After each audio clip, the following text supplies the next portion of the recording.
Pretend you're hugging me, pleaded the dirty, frightened girl, clinging to the legs of a stranger on the sidewalk. She had no idea that this man was a millionaire just out of a 250 million meeting. Moved by her plea, he decides to investigate who this mysterious child is. What he uncovers next involves crime, power, and a missing heiress. On a crisp November morning in Manhattan, Robert Mitchell closed the folder containing the final acquisition papers. The conference room at Mitchell Investments fell silent as the partners exchanged handshakes. Robert had just sealed a $250 million deal, the largest of his career, yet the victory felt hollow. "Congratulations, Rob," said James, his COO, clapping him on the shoulder. "We should celebrate tonight. Thanks. But I've got some work to catch up on," Robert replied, the same excuse he'd been using for months. At 39, Robert Mitchell had everything money could buy: a penthouse on Fifth Avenue, a summer home in the Hamptons, and an investment firm that had tripled its portfolio in 5 years. What his balance sheet couldn't show was the emptiness that greeted him each evening. No wife, no children, no one waiting for his return, just the immaculate silence of success.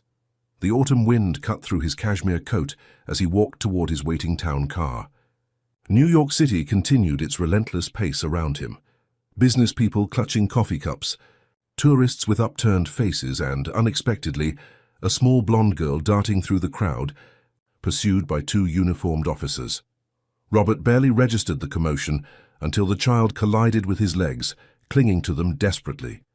She looked up with wide blue eyes, her oversized coat hanging from thin shoulders.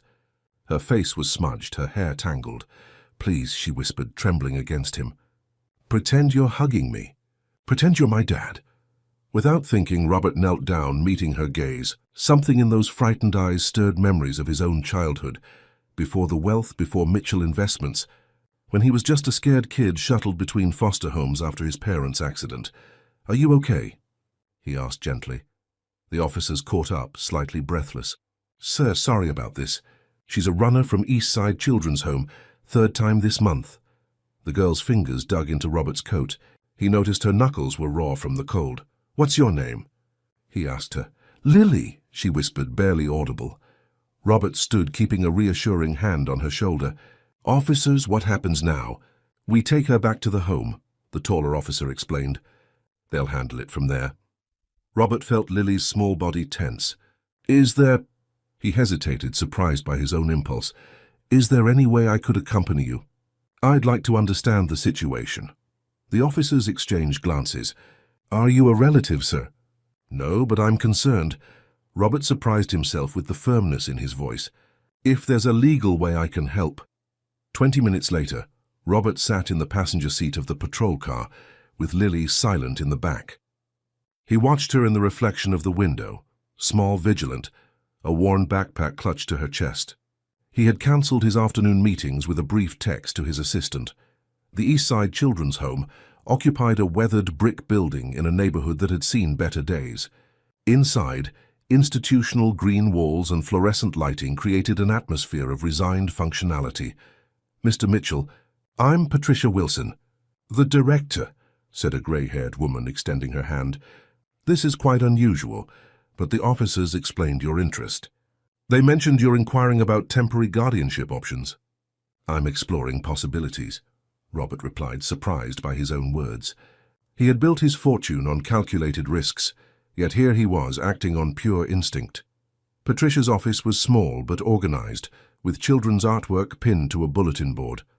"Lily's case is complicated," she began, gesturing for him to sit. "She's been with us for 3 years, since she was 5. During that time, she's attempted to run away 15 times. Robert glanced through the window, where Lily sat in an adjoining room, a social worker speaking gently to her. "What's her background?" he asked. Patricia sighed. "She was found at a service station off I-95. A trucker called it in. She had a suitcase of expensive clothes, but no identification. All she would say was that her mother had asked her to wait for her father." Robert leaned forward. "No family came forward." "None. We ran her information through all the databases. No missing child reports matched her description." Patricia adjusted her glasses. "Mr. Mitchell, may I ask why you're interested in Lily specifically?" We have many children in need of foster homes. Robert considered the question. Honestly? I'm not entirely sure. Something about her situation resonates with me. He paused. I was in foster care myself as a teenager. Patricia nodded, understanding softening her professional demeanor. Well, if you're serious about temporary guardianship, I can have our social worker explain the process. But I should warn you, Lily has been placed with 6 foster families. None worked out. A knock at the door interrupted them. Sarah Jenkins, Lily's social worker, entered with a folder. Mr. Mitchell, I'm Sarah. I understand you're interested in learning about fostering Lily. Yes, I am. Sarah sat down, her expression compassionate but cautious. I should explain Lily's placement history. She's intelligent, creative, but she has attachment difficulties. Whenever she begins to connect with a family, she sabotages the relationship. Sabotages? Robert asked. She becomes silent for days, takes small objects, tells elaborate lies. It's as if she's testing them, or ensuring she controls when the abandonment happens. Sarah opened the folder, revealing a child's drawing. A happy family scene with a small figure watching from the corner. This is a recurring theme in her art. She draws families but places herself outside, observing. Robert studied the drawing. What about her talents, interests? Sarah's face brightened slightly. She has an extraordinary artistic ability for her age.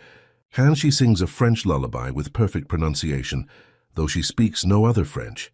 She remembers details from what seems to be an affluent early childhood, specific perfumes, foods, gestures. It's as if she had another life before she was found. May I speak with her? Robert asked. In the adjacent room, Lily sat rigidly in an oversized chair, her backpack still clutched to her chest. Robert took a seat across from her, careful to give her space. Hello. Lily, I'm Robert. She watched him warily, assessing. The social worker tells me you're an artist. Lily shrugged slightly. I used to draw when I was your age, Robert continued. It helped when things were difficult. Are you taking me to another family? She asked suddenly, her voice small but direct. Would you like that? She looked down. They always send me back. Why do you think that happens? Lily's fingers tightened around her backpack straps. Because I'm not what they want. Something in her resigned certainty struck Robert deeply. Lily, what if I told you I'm interested in being your temporary guardian? Not to replace anyone, just to give you a safe place while we figure things out. She looked up, her expression guarded. Why would you want me? It was the question Robert hadn't fully answered for himself. Why was he, a man who calculated every business decision to the decimal point, suddenly contemplating guardianship of a child he'd met hours ago? Because sometimes, he said carefully, people find each other when they both need someone. Lily studied him with an intensity that belied her age. Do you have a big house? Yes, though it's probably too big. It gets quiet. Do you get lonely? She asked. The directness of her question caught him off guard. Sometimes, yes. She nodded, as if confirming something to herself. I know about quiet. And lonely. Robert felt an unexpected connection forming. Two solitary souls recognizing something in each other. If I stayed with you, she continued cautiously, would there be rules? Yes, Robert answered honestly, but reasonable ones. And we'd discuss them together. Lily considered this. Would I have to go to school? Yes, education is important. I like school, she admitted, just not coming home afterward. Robert smiled slightly. Well, that's something we could work on. Sarah returned, watching their interaction with professional interest.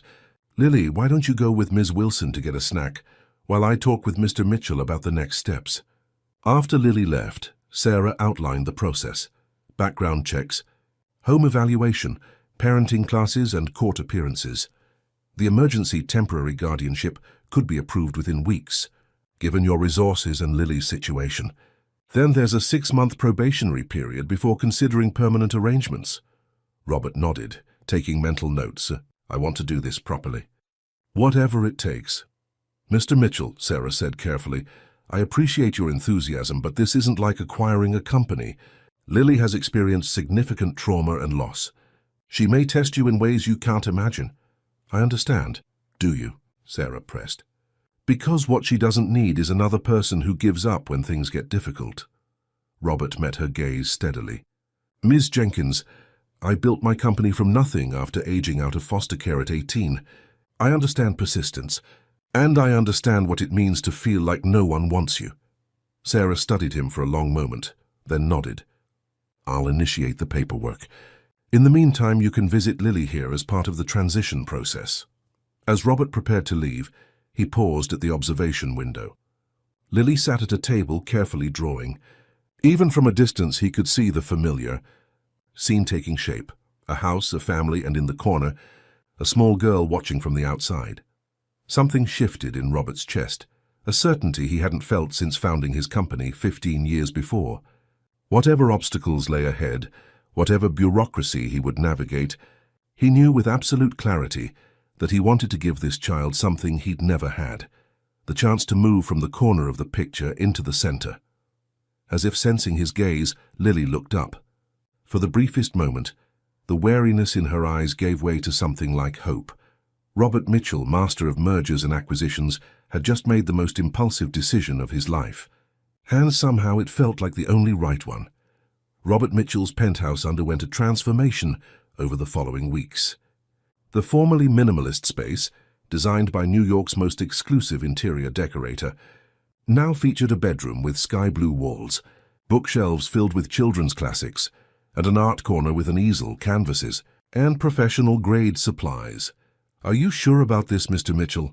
asked Eleanor Hayes, his housekeeper of 7 years, as she helped arrange stuffed animals on the window seat. "It's quite a change from your usual routine." "I'm sure, Eleanor," Robert replied, adjusting a lamp shaped like a hot air balloon. "And I'm going to need your help. I don't know much about caring for a child." Eleanor, a grandmother of 4, smiled knowingly. "Children need consistency, Mr. Mitchell, structure, boundaries, and most of all, patience." The process moved faster than anticipated, expedited by Robert's resources and reputation. Background checks, home inspections, and preliminary court appearances blurred together in a whirlwind of activity. He attended parenting classes 3 evenings a week, sitting among couples and single parents who eyed him curiously, the lone CEO in a sea of middle-class families. Robert visited Lily at Eastside Children's Home every day, their conversations gradually extending beyond monosyllabic exchanges. He learned she loved strawberry ice cream but hated chocolate, that she could read at a 6th grade level despite being only 8, and that nighttime was when her fears grew strongest. "Will I have my own bathroom?" she asked during one visit, sketching absently as they talked. "Yes, it connects directly to your bedroom," Robert replied. "And can I lock the door?" He hesitated. "For privacy, yes, but we should have some safety rules about that." Lily nodded, seemingly satisfied. "At the Brennans, I wasn't allowed to lock anything. Mrs. Brennan checked my backpack every day." "Did she find something there?" "No," Lily said, her pencil moving in swift, precise strokes. But she thought she would. On a crisp December morning, Sarah Jenkins called with news. The emergency temporary guardianship had been approved. Lily could come home with him the following day. "Remember, Mr. Mitchell, this is a 6-month arrangement initially," she cautioned. "The court will evaluate progress before considering permanent adoption." "I understand. We'll take it one day at a time." That night, Robert stood in Lily's prepared room, suddenly doubting himself. What did he know about raising a child? His own childhood had been fragmented after his parents' accident, passed between relatives who couldn't afford another mouth to feed, then into the foster system. He'd built his life around independence, control, predictability. So a child would upend everything. Eleanor found him there, staring at the freshly made bed. "Second thoughts, Mr. Mitchell?" "Wondering if I've lost my mind, more like it," he admitted. Eleanor straightened a picture frame on the dresser. "My grandmother used to say that the most important things in life rarely come from careful planning. They come from the moments when we follow our hearts despite our better judgment." Robert smiled slightly. "That's terrible business advice, Eleanor." "Good thing this isn't business, then." She patted his arm. "Get some sleep. Tomorrow will be a big day for both of you." The next morning, Robert arrived at Eastside Children's Home to find Lily waiting in the lobby, her small suitcase and backpack beside her. She wore a navy blue dress with white tights, her blonde hair neatly braided, clearly the staff's attempt to mark the occasion. "Ready to go?" he asked, trying to sound casual despite his nerves. Lily nodded, her expression guarded. She had experienced too many fresh starts to trust this one. Sarah Jenkins appeared with final paperwork and a folder of information. Lily's medical records, school transcripts, and psychological evaluations are all here. She'll need to continue weekly therapy sessions. I've included several recommended child psychologists in your area. The drive to the penthouse was quiet. Lily watched the city streets with practiced detachment, maintaining a careful distance between them on the car's leather seat. "We're almost there," Robert said as they approached his building. "It's on the top floor. You can see Central Park from your bedroom window." Lily's eyes widened slightly at the imposing limestone facade and uniformed doorman, but she quickly masked her reaction. "Good morning, Mr. Mitchell," the doorman greeted, then smiled at Lily. "And you must be Miss Lily. Welcome to your new home." She didn't respond, shrinking slightly behind Robert. In the private elevator, Lily stood perfectly still, clutching her backpack straps. Robert realized she was holding her breath. "It's okay to be nervous," he said gently. "I am too." She exhaled slowly but said nothing. The elevator opened directly into the penthouse foyer. Eleanor waited there, her warm smile offering reassurance. "Lily, this is Eleanor Hayes, my housekeeper. She's helped me get everything ready for you." "Hello, dear," Eleanor said. "Would you like to see your room first, or would you prefer a snack?" "I've made chocolate chip cookies." Lily glanced between them, calculating. "My room, please."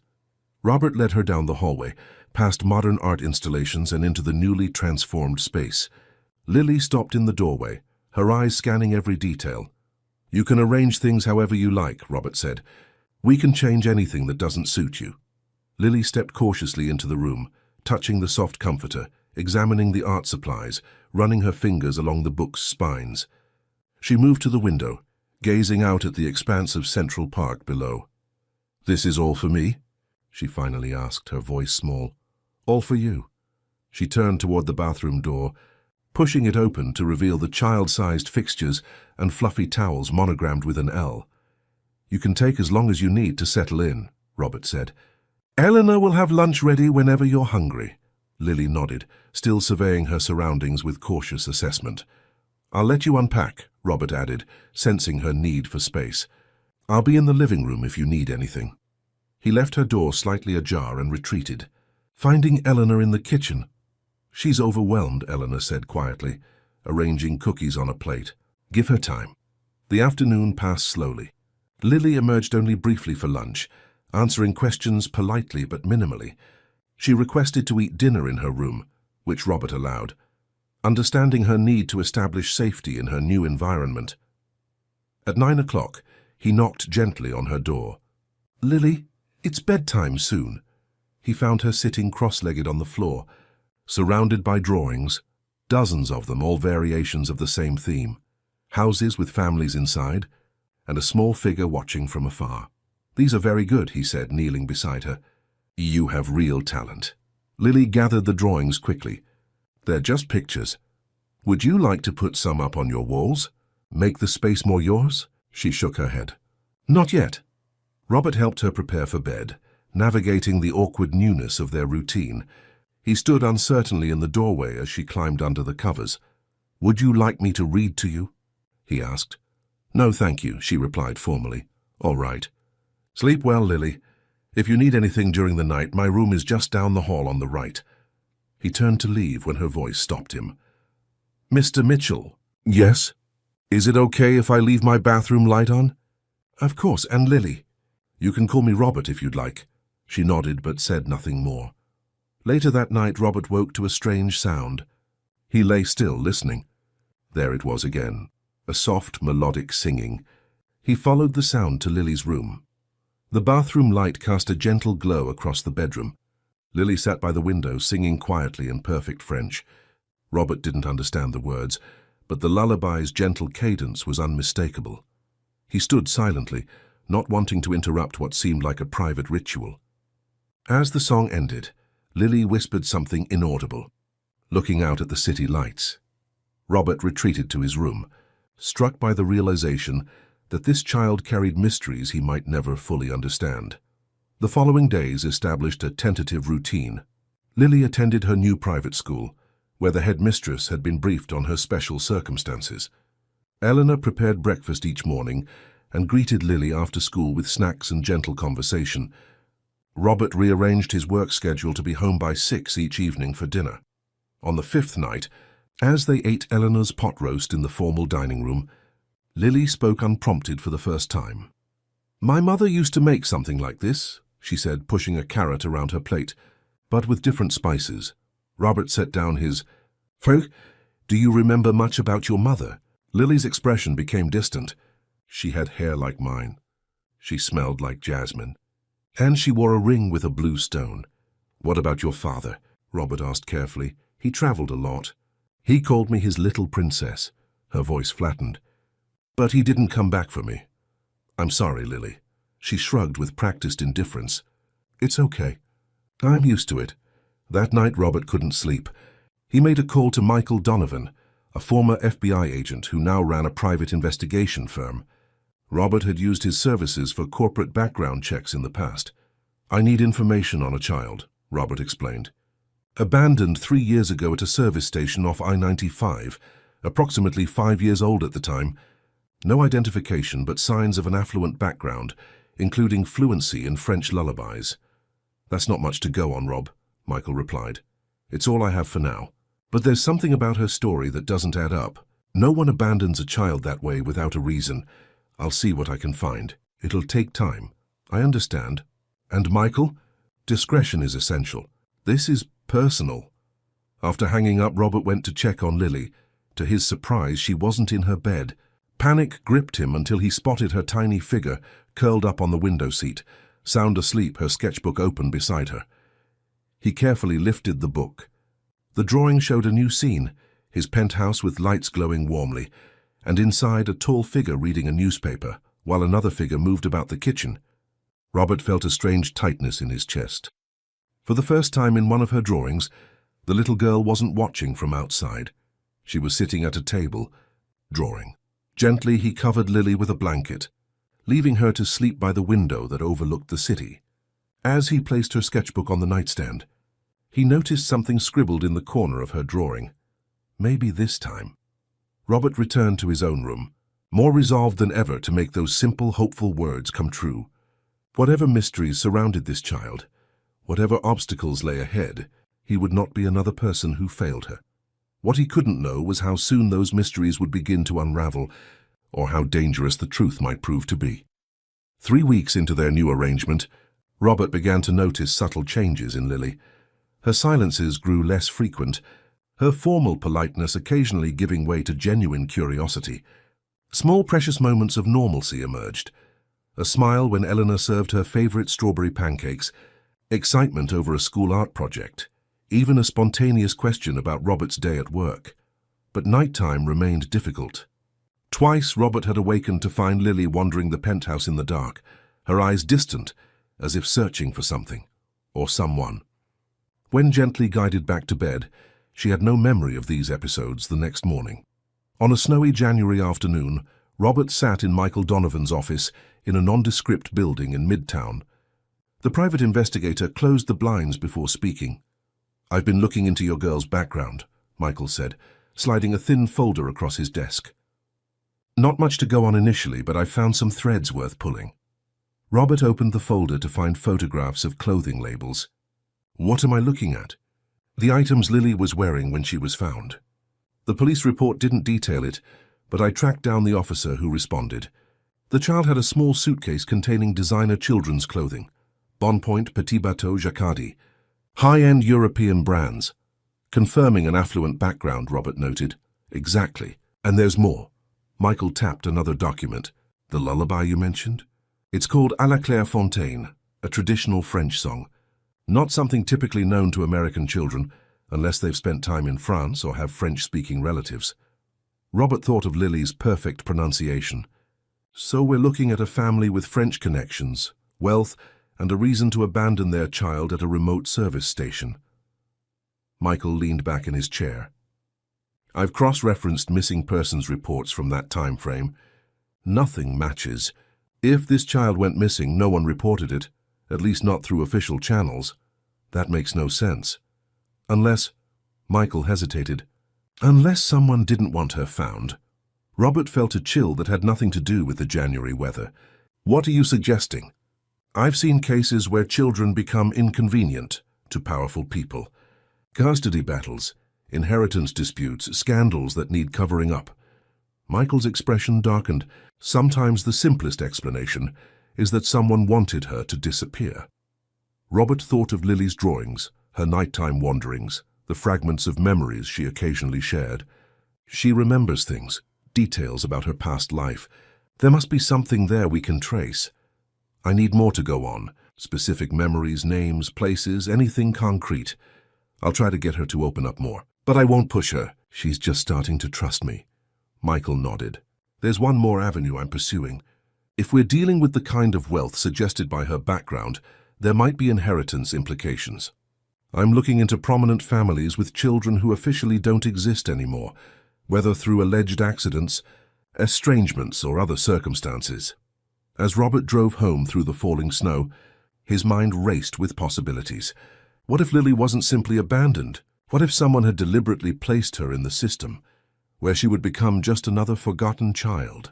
He found Lily at the dining table with Eleanor, working on homework. Seeing them together, Eleanor patiently explaining a math problem, Lily's blonde head bent in concentration, created an illusion of normalcy that Robert was increasingly determined to protect.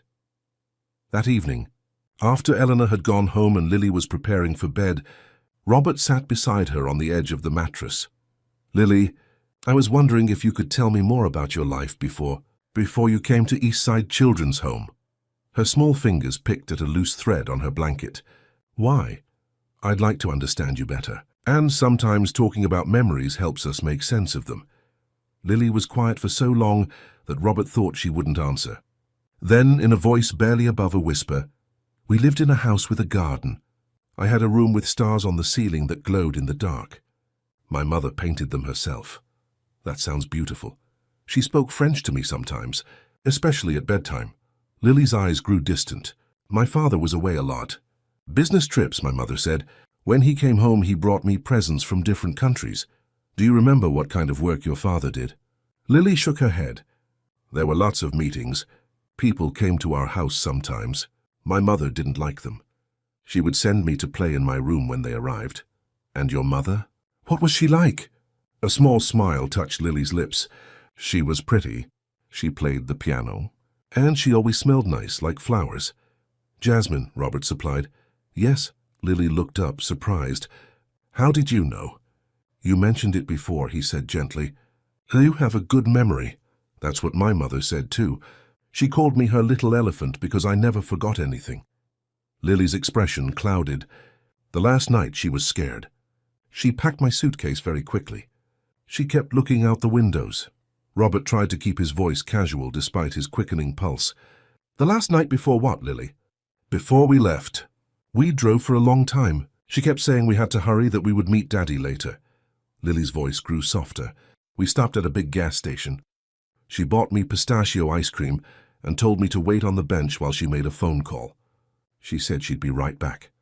But she didn't come back," Robert concluded gently. Lily's eyes filled with tears. "I waited and waited. A police officer found me the next morning. I told him my mommy was coming back, but he didn't believe me." Robert carefully placed his arm around her small shoulders. To his surprise, she leaned into him slightly. "I think she wanted to come back for you. Lily, I'm sure she did." After Lily finally fell asleep, Robert called Michael. "I need you to check missing person reports, accident records, anything involving a woman traveling with a young child approximately 3 years ago. Probably in the northeast, possibly heading south on I-95. That's still pretty vague, Rob. She may have been fleeing from someone, possibly her husband. The child mentioned her mother was frightened, packing in a hurry. And she spoke French. I'll see what I can find. But Rob," Michael paused, "if we're dealing with what I think we might be, a powerful family with secrets, this could get complicated. Are you sure you want to pull this thread?" "I'm sure," Robert replied without hesitation. "Lily deserves to know the truth about her past." Over the next 2 weeks, Robert observed Lily carefully, creating opportunities for her to share more memories without pressing her. One evening, as they sat together in the living room, Robert reviewing contracts while Lily drew at the coffee table, She mentioned something new. My father had an office with a big window. You could see water from it.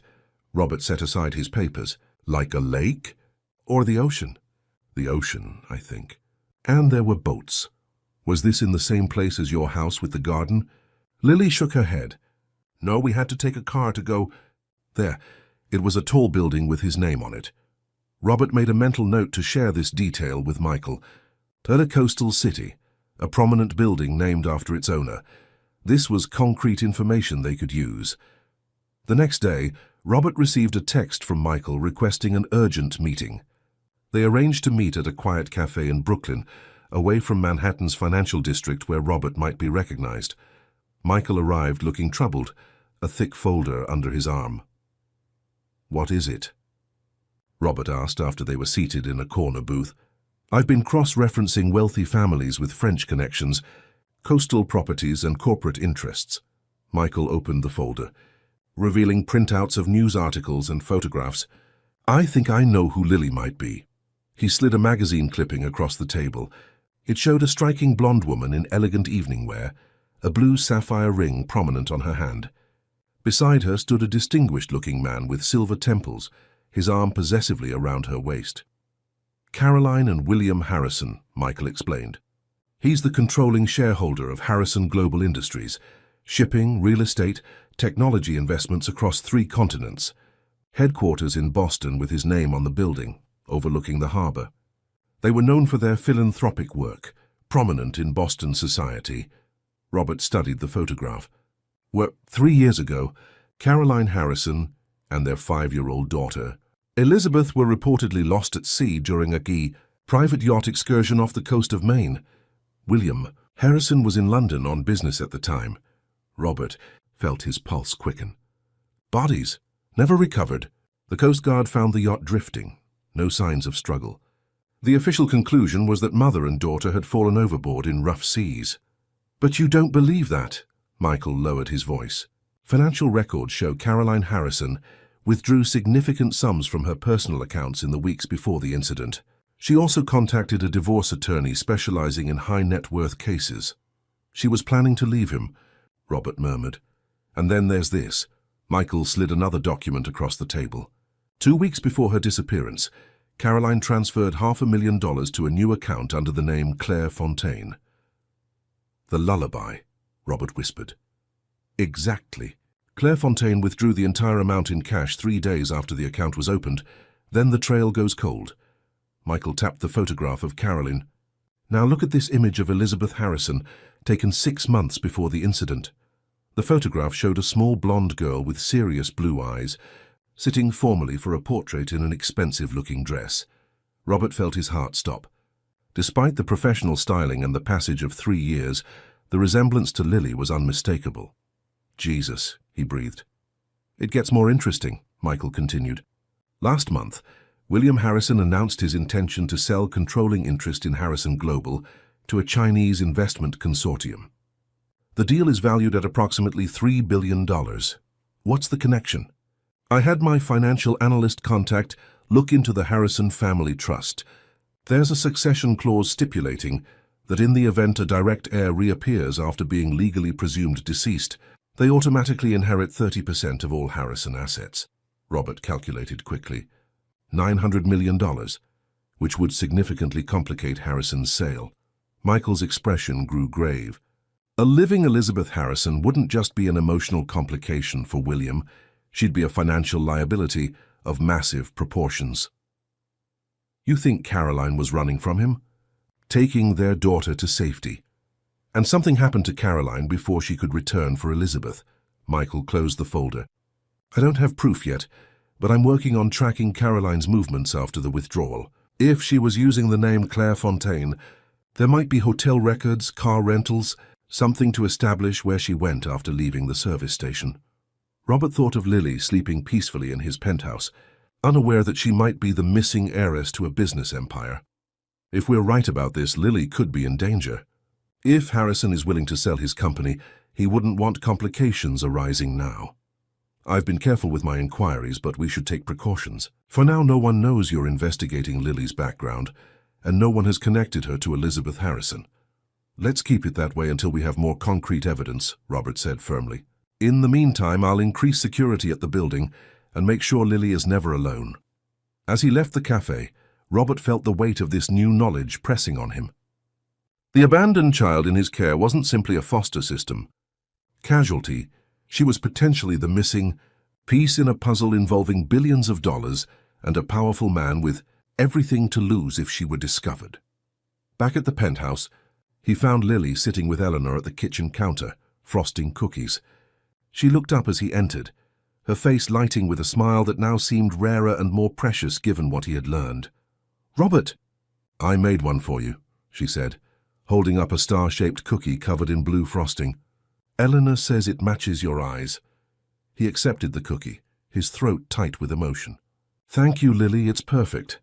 That night, as he checked on her before going to bed himself, Robert found a new drawing on her nightstand.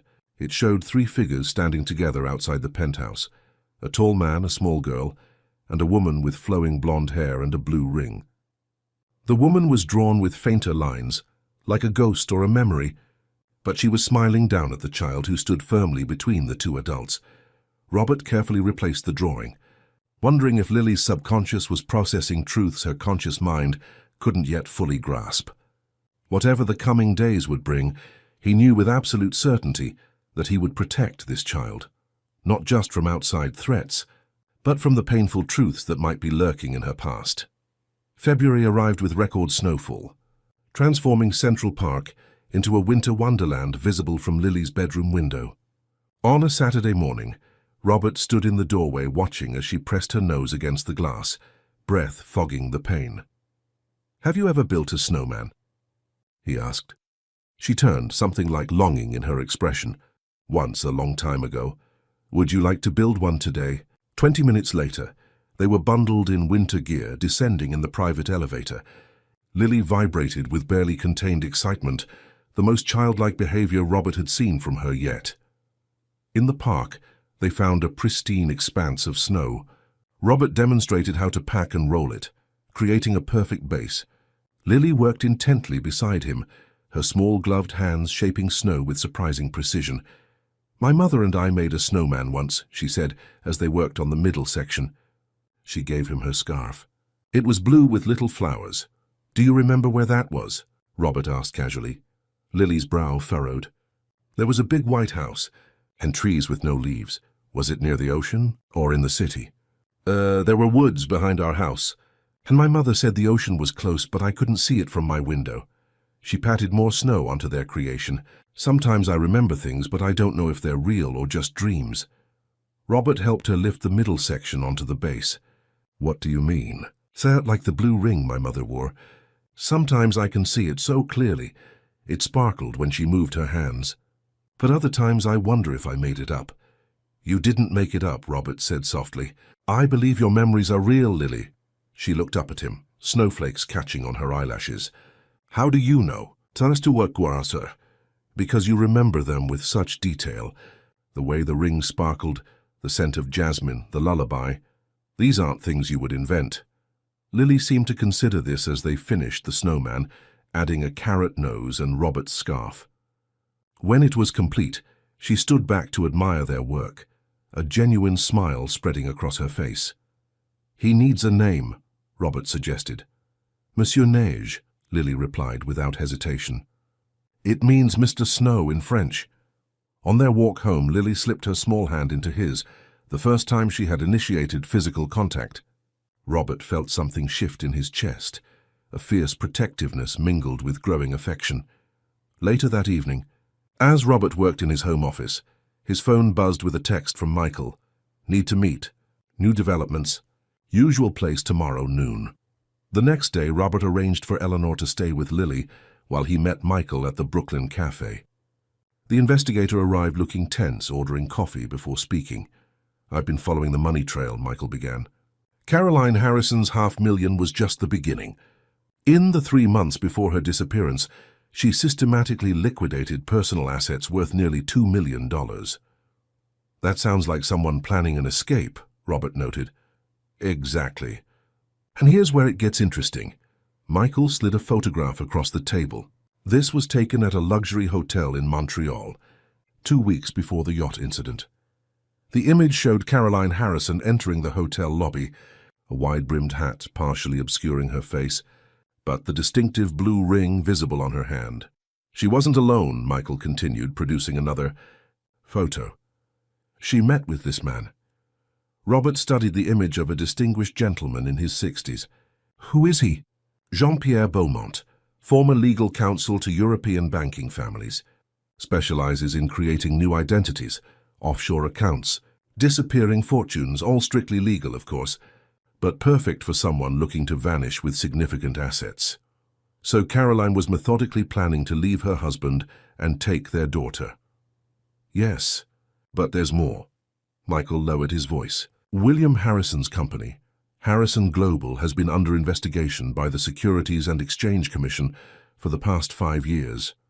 Nothing has stuck, but there are allegations of financial improprieties, money laundering, tax evasion, connections with questionable business entities in Eastern Europe. You think Caroline discovered something incriminating? It would explain the urgency of her departure and the elaborate financial preparations. Michael sipped his coffee. Here's my theory. Caroline found evidence of illegal activity. Rather than confront her husband, she decided to take their daughter and disappear. But Harrison discovered her plan. And the yacht incident was staged, Robert concluded. It's the perfect cover. Mother and daughter lost at sea, presumed deceased. No one would look for them. Michael's expression darkened. But something went wrong. Caroline managed to get her daughter to that service station, but she never returned. What happened to her? Michael hesitated. 3 weeks after Elizabeth Harrison disappeared, the body of an unidentified woman was found in a wooded area near the Maryland-Virginia border. Cause of disappearance was listed as undetermined, possibly self-administered, due to high levels of sedatives in her system. She had no identification, and her fingerprints weren't in any database. Was it Caroline? The body was buried in an unmarked grave after authorities failed to identify her. I've requested the case files and photographs, but it will take time. Michael leaned forward. Rob, if William Harrison staged his wife's disappearance and something happened to her, he wouldn't want his daughter found either. Not just because of the inheritance clause, but because she might remember something incriminating. The implications sent a chill through Robert. Lily could be in danger if anyone discovers her true identity. Exactly. And with Harrison's resources, we have to assume he has eyes and ears everywhere. I've been careful, but we can't be too cautious. Back at the penthouse, Robert found Lily and Eleanor baking cookies. Seeing her standing on a step stool at the counter, flour smudged on her cheek as she carefully measured ingredients, the abstract threat suddenly became viscerally real. This child, who was finally beginning to trust, to smile, to reach for his hand, might be the target of powerful forces who would stop at nothing to protect their interests. Robert, Lily called, spotting him. We're making snickerdoodles. Do you want to help? I'd love to, he replied, pushing aside his dark thoughts. These moments of normalcy were precious, and he would fight to preserve them. That night Lily had a nightmare, the first since coming to live with him. Her screams woke Robert from a dead sleep. He rushed to her room to find her thrashing against the covers, her face contorted in terror. Lily, wake up, he called, gently shaking her shoulders. It's just a dream. Her eyes flew open, wild with panic. They're coming! Don't let them take me. No one is going to take you, he promised, gathering her into his arms. You're safe here. She buried her face against his shoulder, her small body shaking with sobs. My mother said to hide. She said they would look for me. Robert's blood ran cold. Was this in your dream, Lily? She shook her head against his chest. No, before the night we left our house. She said if they found me, they would take me away forever. He held her until the trembling subsided, until her breathing steadied and her tight grip on his shirt relaxed. When she finally spoke again, her voice was small but clear. Will you stay? Just until I fall asleep again. Of course. As he sat beside her bed, Lily's hand still clutching his, Robert made a silent vow. Whatever forces were arrayed against this child, whatever danger lurked in her past, he would stand between her and harm. Not just as a guardian, but as the father she deserved, one who would never abandon her, never use her as a pawn in some larger game. The next morning, Lily seemed to have no memory of her nocturnal confession. She ate breakfast and prepared for school, with her usual quiet efficiency, though Robert noticed she stayed closer to him than usual, as if drawing reassurance from his presence. As February progressed, their routines deepened. Robert adjusted his work schedule to be home when Lily returned from school. They ate dinner together every evening, and he helped with homework, discovering that while she excelled in reading and art, mathematics required patient assistance. On weekends, they explored the city, the Natural History Museum, the Children's Museum of the Arts, the Central Park Zoo. Gradually, almost imperceptibly, the formal politeness that had characterized their early interactions gave way to something more natural. Lily began to ask questions about his day, to share anecdotes from school, to express preferences and occasionally even disagreements. Each small assertion of self felt like a victory, evidence that she was beginning to feel secure enough to show her true personality. One evening, as Robert read a bedtime story, a new addition to their routine, Lily interrupted with an unexpected question. "Are you going to send me back?" The book lowered to his lap. "Back where, Lily?" "To Eastside. When I do something wrong." "No," he said firmly. "This is your home now. Even when you make mistakes, which everyone does, you'll still belong here." She studied his face with that unnerving intensity that sometimes made her seem far older than 8. "Promise?" "I promise." A week later, Robert returned from a meeting to find the penthouse strangely quiet. Usually, Eleanor greeted him at the door with an update on Lily's day.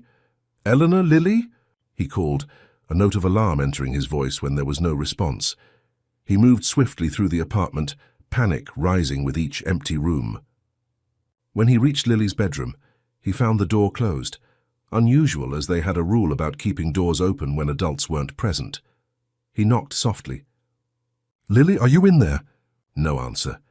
Heart pounding, Robert opened the door to find Eleanor sitting on the edge of the bed, her arm around Lily, who was clutching something small and glittering in her palm.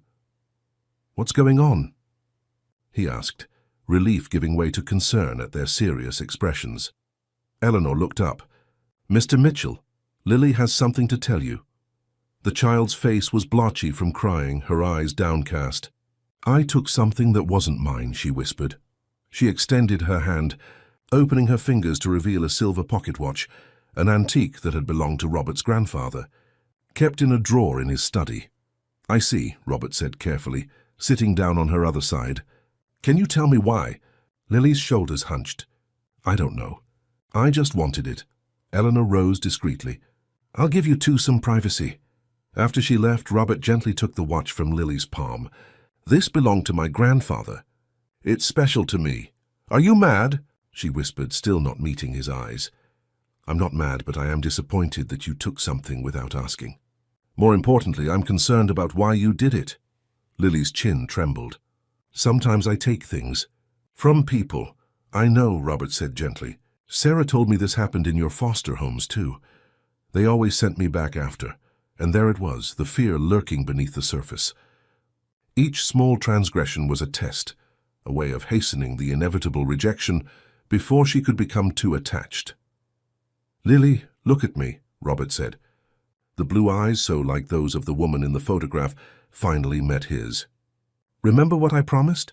This is your home. You belong here even when you make mistakes." She studied him warily as if searching for deception. "You're really not going to send me away?" "Never." The word hung between them, weighted with promise. Slowly, hesitantly, Lily leaned against his side. Robert put his arm around her, feeling something fragile and precious building between them. Trust. Slowly taking root. That night, after Lily was asleep, Robert called Michael.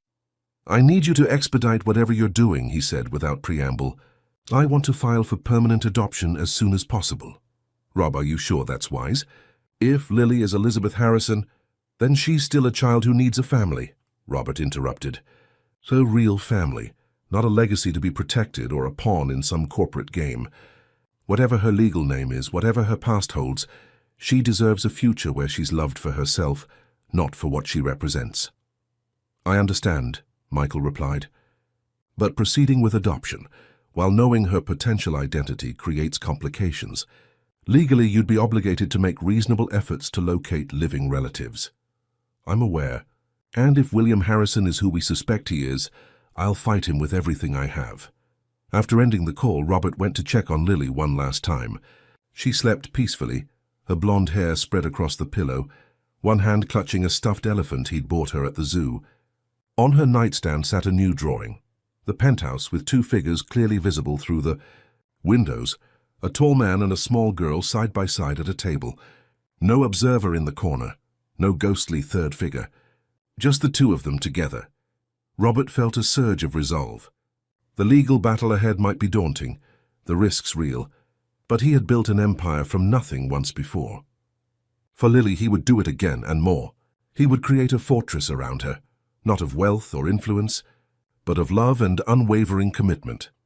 What he didn't realize was how soon that commitment would be tested, or how powerful the forces arrayed against them would prove to be. March arrived with biting winds and the first stirrings of trouble. Robert sat in his attorney's office, reviewing the permanent adoption paperwork. David Levinson had represented Mitchell Investments since its inception, but today he was acting in a personal capacity. The initial hearing is scheduled for next month, David explained, adjusting his glasses. Given your resources and Lily's situation, I don't anticipate major obstacles. The 6-month temporary guardianship period will conclude in May, and barring unforeseen complications, the adoption could be finalized by early summer. Robert nodded, signing where indicated. I want this airtight, David. No technicalities, no loopholes. David hesitated, setting down his pen. Robert, is there something you're not telling me? Any reason someone might contest this adoption? Robert considered how much to reveal. David was not just his attorney, but one of his oldest friends. It's complicated. Lily's background isn't as straightforward as it appears. Meaning? Meaning I have reason to believe she comes from a powerful family who may not want her found. David's expression grew serious. Are we talking about a custody dispute? A kidnapping? Nothing that simple, Robert replied. Let's just say there are financial implications to Lily's existence that certain parties would prefer to avoid. Robert, if you have information about a child's true identity that hasn't been disclosed to the court— I'm gathering evidence, Robert interrupted. When I have something concrete, I'll address it through proper channels. For now, I need to ensure Lily's safety and well-being. David studied him for a long moment. I've known you for 15 years. You've never been reckless, even with your biggest acquisitions. But I sense you're walking a fine line here. I'm doing what's best for Lily. Make sure your definition of best aligns with the court's. David gathered the signed documents.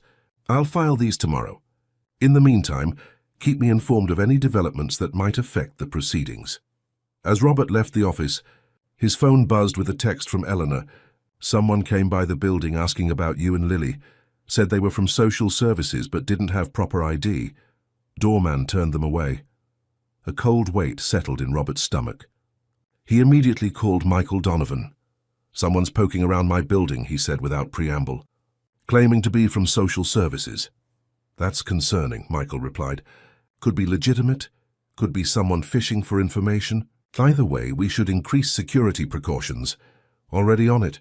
Any updates on your end? I've obtained the police report on the unidentified woman found near the Maryland-Virginia border. The timing and physical description match Caroline Harrison.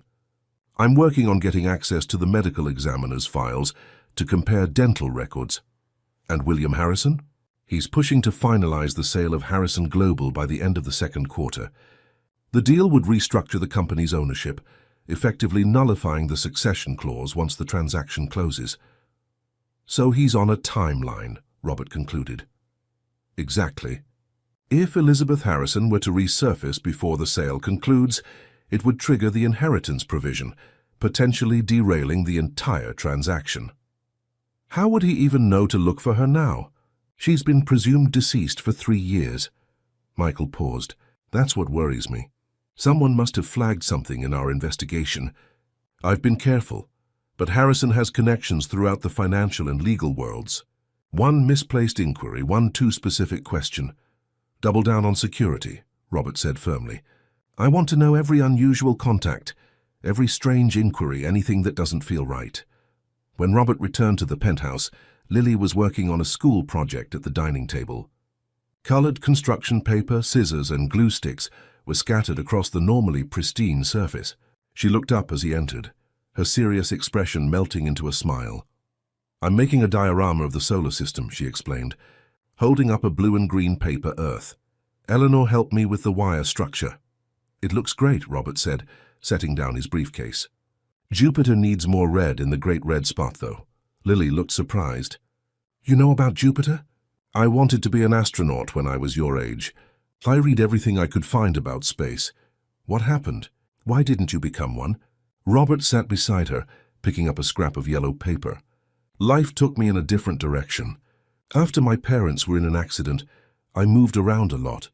College became about practical choices, business, finance, things that would provide security." Lily considered this as she carefully glued a ring around Saturn. "Do you wish you'd done it differently?" "Sometimes," he admitted, "but then I wouldn't have my company, or this apartment, or you." She smiled again, a genuine, unguarded expression that transformed her serious face into something luminous. These moments were becoming more frequent, glimpses of the carefree child she might have been without the trauma of abandonment. Later that evening, after helping Lily hang her completed solar system from her bedroom ceiling, Robert received an encrypted email from Michael. The subject line read simply, "Confirmation." The attachment contained dental records from the unidentified woman found in Maryland and Caroline Harrison's dental records obtained from a Boston practice. The comparison left no doubt they were the same person. Caroline Harrison had not drowned at sea. She had been found hundreds of miles from where she had left her daughter, with no identification and a system full of sedatives. The implications were clear and chilling. If William Harrison had orchestrated his wife's disappearance to conceal her true fate, what would he do if he discovered his daughter was alive and living with Robert Mitchell? The next morning, Robert called the head of security for his building, implementing enhanced protocols. Lily was never to leave the building without either Robert or Eleanor accompanying her. The doorman was to verify the identity of all visitors, and no one claiming to be from any agency was to be admitted without prior authorization. A week later, as Robert reviewed quarterly reports in his home office, Eleanor knocked on the door. "Mr. Mitchell, there's something you should see." She handed him a sealed envelope. "This was delivered to the front desk with your name on it. No return address, no courier service identified." Robert examined the plain white envelope warily before carefully opening it. Inside was a single sheet of heavy stationery with a typewritten message. Those who involve themselves with the past often become lost in it. "When did this arrive?" he asked sharply. "About an hour ago. The doorman said a messenger dropped it off. Young man, bicycle courier, nothing suspicious." Robert placed the note in a plastic sleeve from his desk drawer. "Where's Lily?" "In her room, working on a painting. She's quite absorbed in it." "Good. Please don't mention this to her." After Eleanor left, Robert photographed the note and sent it to Michael with a brief message. "It's starting." The warning was oblique but unmistakable. Someone knew he was investigating Lily's background and wanted him to stop. The question was whether this was a shot across the bow or the prelude to more direct action. 2 days later, Robert was leaving his office building when a man in an expensive suit approached him in the parking garage. "Mr. Mitchell?" "A moment of your time." Robert tensed, hand moving toward the panic button on his key fob. "Who are you?" "Just a messenger." The man's smile didn't reach his eyes. "I represent interests that are concerned about your recent inquiries." "What interests would those be?" "Parties who prefer discretion. They've authorized me to offer a solution to your situation." The man withdrew an envelope from his jacket. "Inside you'll find the name of a private school in Switzerland. Exceptional education, complete anonymity. All expenses paid for the child currently in your care. You would, of course, be generously compensated for your cooperation, say $10 million. Robert felt cold fury rising. "You're suggesting I give up Lily in exchange for money?" The man shrugged elegantly. "I'm suggesting a mutually beneficial arrangement. The child receives the finest education Europe can offer. You receive substantial compensation for your temporary guardianship. Everyone benefits."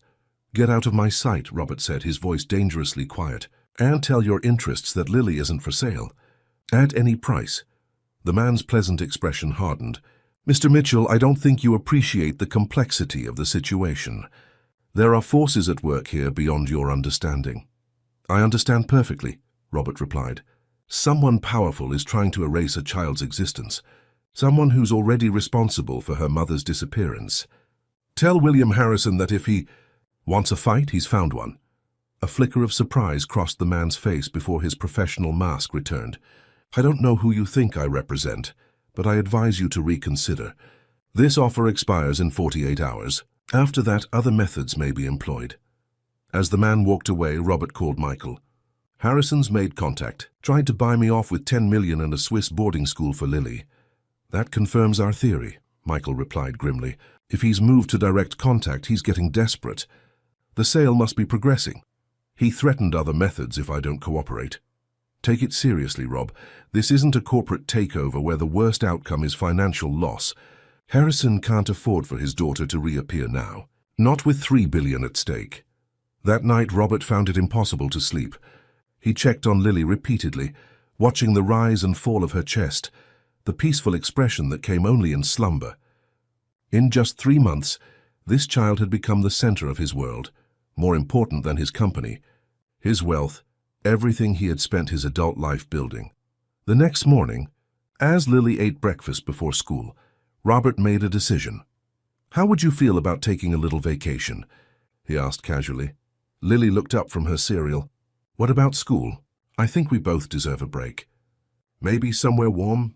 Florida? We could go to Disney World. Her eyes widened. Really, when? How about this weekend? I'll make the arrangements today. Lily's excitement was palpable as she hurried to finish her breakfast. Robert texted Eleanor about the change in plans, then contacted his pilot to prepare the corporate jet. A short-term retreat seemed prudent, while he assessed the threat level and strengthened their legal position. As Lily gathered her backpack for school, the house phone rang. Eleanor answered, then handed it to Robert with a concerned expression. It's Lily's school. The headmistress wants to speak with you urgently. Robert took the phone, dread pooling in his stomach. This is Robert Mitchell. Mr. Mitchell, this is Dr. Hammond. I'm calling about a disturbing situation. We've received anonymous calls alleging neglect regarding Lily. What? That's absurd. I agree, which is why I'm calling you directly rather than following standard protocol. The allegations are vague but troubling. Claims that Lily is being held against her will, that her true identity is being concealed. Robert gripped the phone tightly. These allegations are completely false. Lily is thriving in my care, as her teachers can attest. I'm aware, which is why I found the calls suspicious, but I must inform you that they've also been made to the Department of Child Services. An investigator may contact you. After ending the call, Robert turned to find Lily watching him, her earlier excitement replaced by anxiety. Is something wrong? Do I have to leave? He knelt to her level. No, sweetheart. Nothing's wrong and you're not going anywhere. There's just been a misunderstanding that I need to fix. Like when Miss Peterson thought I cheated on my spelling test because I got all the hard words right. Robert smiled despite his concern. Exactly like that. Sometimes people make mistakes. But it's going to be fine. He called David immediately after Eleanor took Lily to school. I need you to prepare for potential interference in the adoption process. Someone's making anonymous allegations to child services. This is escalating quickly, David noted. First the mysterious visitor, now false accusations. Someone really doesn't want you to adopt this child. It's going to get worse before it gets better, Robert replied. I'm taking Lily to Florida for a few days. Keep everything moving with the adoption filing. That afternoon, Robert was reviewing security footage from his building lobby when Michael called. We have a problem, the investigator said without preamble. Your name has appeared in connection with a tax fraud investigation. What? That's ridiculous. And of course it is. It's also completely fabricated. Someone's trying to create legal complications that will delay or derail the adoption process. Robert pinched the bridge of his nose. Can you trace the source? Celestine, working on it. But it's sophisticated. Multiple layers, carefully constructed paper trail. This isn't amateur hour. After hanging up, Robert stared out at the Manhattan skyline, weighing options. Harrison was methodically applying pressure. First the warning note, then the bribe attempt. Now attacks on his reputation and suitability as a parent. Each move designed to separate him from Lily without direct confrontation. Eleanor found him still at the window an hour later. "Mr. Mitchell, you should know that the doorman reported someone taking photographs of the building entrance this morning. When approached, they claimed to be from an architectural magazine." Eleanor's normally composed expression showed genuine concern. "Someone is trying to erase you, sir, slowly without leaving fingerprints." Robert nodded grimly. "I know. What can I do to help?" "I'll to pack essential items for Lily and yourself. We're leaving for Florida tomorrow morning instead of waiting for the weekend. And you believe we'll be safer there? My property in Key West has advanced security, limited access points, and staff I trust implicitly. It's not a permanent solution, but it buys us time."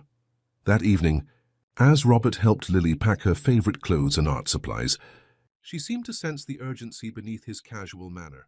"Are we running away?" she asked suddenly. Robert paused, considering how to answer. "Not running away. Just taking a break somewhere safe while I sort out some business problems." Lily folded a T-shirt with careful precision. "Is it because of me?" "The problems? So astute. Why would you think that?" "Because things started going wrong after I came to live with you." Robert sat beside her on the bed. "Lily, listen to me. The problems aren't your fault. They're happening because there are people who don't understand how important you are to me. Like my other foster families? No, this is different." He hesitated, unsure how much to explain. "Sometimes when people have a lot of money or power, they think they can control everything and everyone. But they can't, not if we stand together." Lily considered this, then reached for his hand, a gesture that had become more natural in recent weeks. "Are we going to be okay?" "Yes," he promised, squeezing her small fingers gently. "We're going to be just fine." That night, long after Lily had fallen asleep, Robert sat in his study compiling a dossier of every suspicious incident, every attempt at interference. If this escalated to a legal battle, which seemed increasingly likely, he wanted documentation of the systematic campaign against him. His phone buzzed with a text from Michael. "Surveillance confirms. Black sedan outside your building for past 3 hours. 2 occupants. Professional security types. Not police." Robert moved to the window, peering down at the street 18 floors below. Even from this height, the vehicle was visible, parked across the street, its engine occasionally running to combat the March chill. A chill ran through him that had nothing to do with the temperature. The stakes were rising. Harrison was having him watched, assessed, perhaps looking for vulnerabilities to exploit. And Lily, innocent, increasingly trusting Lily, was caught in the middle. Robert made one final call to his pilot, confirming their early departure. Then he checked the security system, ensuring every entrance was sealed, every camera operational. Tomorrow they would retreat to Key West to regroup and plan their next move. But Robert harbored no illusions about what was coming. A high-stakes battle against a powerful opponent who had already demonstrated his willingness to eliminate obstacles. As he passed Lily's room on his way to bed, he paused in the doorway, watching her peaceful sleep. On her nightstand sat her latest drawing, the penthouse again, but this time with dark clouds gathering around it. Even in her art, she sensed the approaching storm. Robert felt his resolve harden. He had built his fortune by identifying weaknesses in corporate adversaries and exploiting them ruthlessly. Now, for Lily's sake, he would need to become not just a businessman, but a warrior, one fighting not for profit, but for the right to protect a child who had already lost too much. Robert's property in Key West sat at the end of a private peninsula, accessible only by a winding road, monitored by discreet security cameras. The Spanish-style villa, with its red-tiled roof and whitewashed walls, overlooked the Gulf of Mexico from 3 sides. Palm trees swayed in the constant breeze, and bougainvillea cascaded over garden walls in vibrant splashes of purple and pink. For Lily, it was paradise. The tension that had shadowed her since their hasty departure from New York melted away as she explored the property's gardens, infinity pool, and private beach. Robert watched her transformation with a mixture of relief and sadness. This was the carefree child she should always have been, unburdened by abandonment and hidden identities. "Look what I found," she called on their third morning, running toward him across the sand, something clutched in her palm. She opened her hand to reveal a perfect spiral shell, pink and white and impossibly delicate. "Can I keep it?" "Of course," Robert replied, smiling at her enthusiasm. "We can find a special place for it in your room." Lily beamed, carefully placing the shell in the pocket of her sundress. "I'm going to start a collection. Eleanor says there are sand dollars at the far end of the beach." As she raced off to continue her exploration, Robert's phone vibrated. Michael Donovan's name flashed on the screen. "Any developments?" Robert asked, moving toward the house for privacy. "Several," Michael replied. "First, the tax fraud investigation has been officially closed. Our contacts at the IRS confirmed it was based on falsified information. That's something, at least. There's more. I've traced the source of the anonymous calls to Lily's school and child services. They originated from a law firm with long-standing ties to Harrison Global." Robert felt his jaw tighten. Direct evidence linking Harrison to the harassment. "Not quite smoking gun level, but close," Michael agreed. "But here's the concerning part. My sources indicate someone accessed the sealed adoption filing within hours of submission. Someone with high-level court clearance. Harrison has a judge in his pocket, or someone in the clerk's office. Either way, they now have your Key West address." Robert glanced toward the beach, where Lily was crouched over a tidal pool, her blonde hair shining in the sun. "We've got top-tier security here, limited access points, surveillance, trained personnel." "That's good, because according to my contacts in Boston, William Harrison left for Miami yesterday. Private jet, minimal entourage." A cold weight settled in Robert's stomach. "He's coming himself. Looks that way. This deal must be even more time-sensitive than we thought." After ending the call, Robert summoned his head of security, a former Navy SEAL named Jack Reeves. "I need enhanced protocols, effective immediately," Robert instructed. "No visitors without prior authorization from me personally. Double the perimeter patrols, and I want a security detail for Lily at all times, discreet, but never more than 20 feet away." Jack nodded, his weathered face betraying no emotion. "Expecting trouble, sir?" "Let's just say I'd rather be paranoid than unprepared." That evening, as they ate dinner on the terrace overlooking the ocean, Lily sensed the change in atmosphere despite Robert's attempts at normalcy. "Why are there more guards today?" she asked, setting down her fork. "And why is that man in the blue shirt always watching me?" Robert should have known she would notice. For all her childlike enthusiasm about shells and tidal pools, Lily possessed uncanny observational skills. "It's just an extra precaution," he replied, attempting to sound casual. "When I'm away from New York, there are additional security measures." She studied him with that penetrating gaze that seemed to see right through his reassurances. "Is someone looking for us?" The directness of her question caught him off guard. "What makes you ask that?" "You keep checking your phone. The guards talk into their earpieces when boats go by, and you look worried when you think I'm not watching." Robert sighed. This child deserved honesty, even if he had to temper it for her age. "Yes, Lily. There's someone who might be looking for us, but you don't need to be afraid. That's why we have security, to keep us safe while I handle the situation."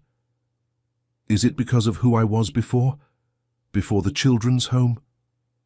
Robert set down his own fork, giving her his full attention. "Why do you ask that?"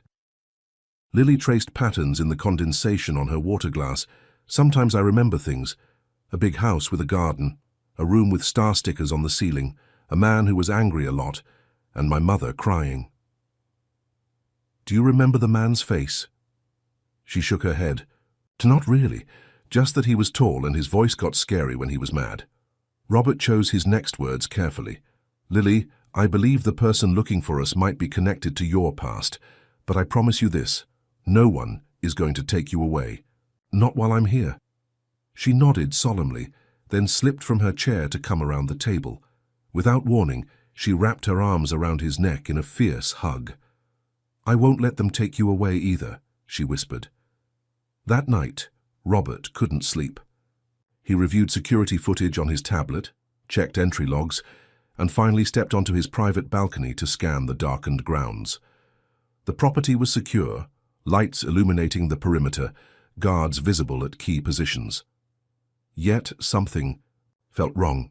A sixth sense developed through years of high-stakes business deals and hostile takeovers. Harrison was coming, and Robert doubted he would respect legal niceties or property boundaries.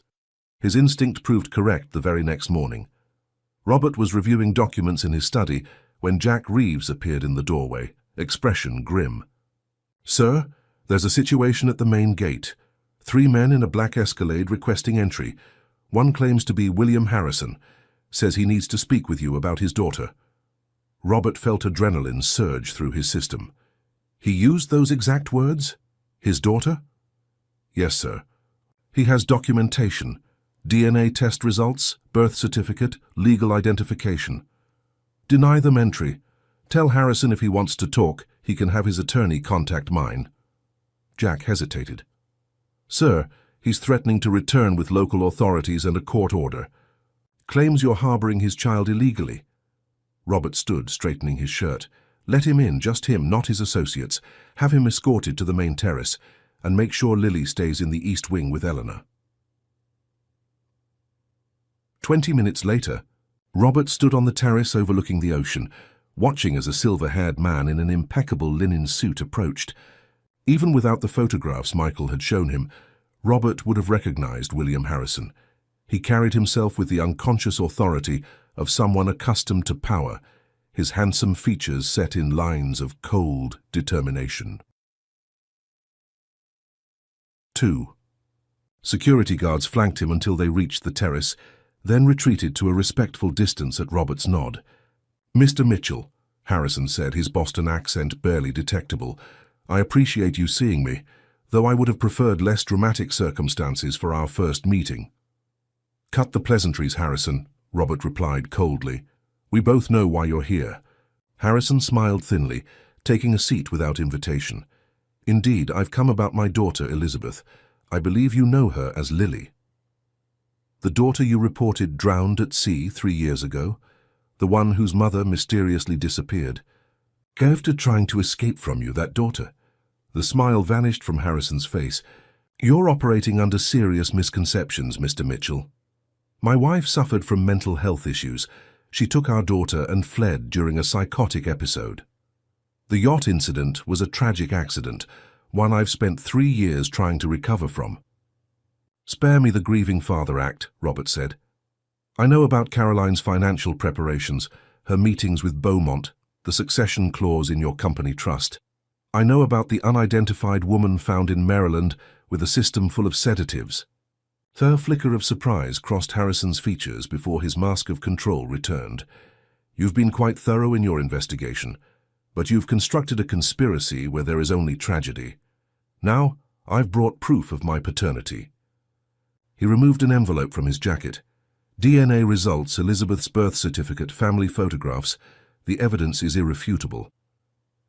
"I don't dispute that you're her biological father," Robert replied. "What I question is your right to reclaim her after abandoning her to the foster system for 3 years. Harrison's expression hardened. "I never abandoned her. I thought she was deceased. It was only recently that information emerged suggesting she might have survived. Convenient timing, with your company's sale approaching finalization." "My business dealings are irrelevant to this discussion." $3 billion seems extremely relevant, Robert countered, especially with a succession clause requiring you to share with any living direct heir. Harrison leaned forward, dropping all pretense of civility. "You're out of your depth, Mitchell. This isn't some corporate takeover where the worst outcome is financial loss. Elizabeth is my daughter, my blood, my legacy. I've permitted your temporary guardianship because it served a purpose, but that arrangement has reached its conclusion." "Permitted?" Robert felt cold fury rising. "You've been aware of her whereabouts all along." "Let's just say I have resources that keep me informed of matters affecting my interests." Harrison stood, straightening his jacket. "I'm prepared to be reasonable. My previous offer still stands. $10 million and a guarantee of the finest education for Elizabeth at a school of your choosing. You can present it to the world as a mutual decision made in the child's best interest. And if I refuse? Then things become considerably less pleasant. Harrison's tone was conversational, as if discussing a minor business negotiation. The sealed juvenile records from your time in foster care become public. The teenage arrests, the psychiatric evaluation after your parents' accident, all very understanding given your circumstances, but hardly the background of an ideal adoptive parent. Robert kept his expression neutral despite the shock. Harrison had accessed records that had been sealed by court order when he turned 18. Then there's the matter of your company, Harrison continued. Mitchell Investments has prospered remarkably, but every business has vulnerabilities. Clients who can be persuaded to withdraw their portfolios, regulators who can be encouraged to look more closely at certain transactions. You've built an impressive house of cards, Mr. Mitchell. It would be unfortunate to see it collapse. You're threatening me. I'm outlining consequences, Harrison corrected. Elizabeth is returning to her rightful place.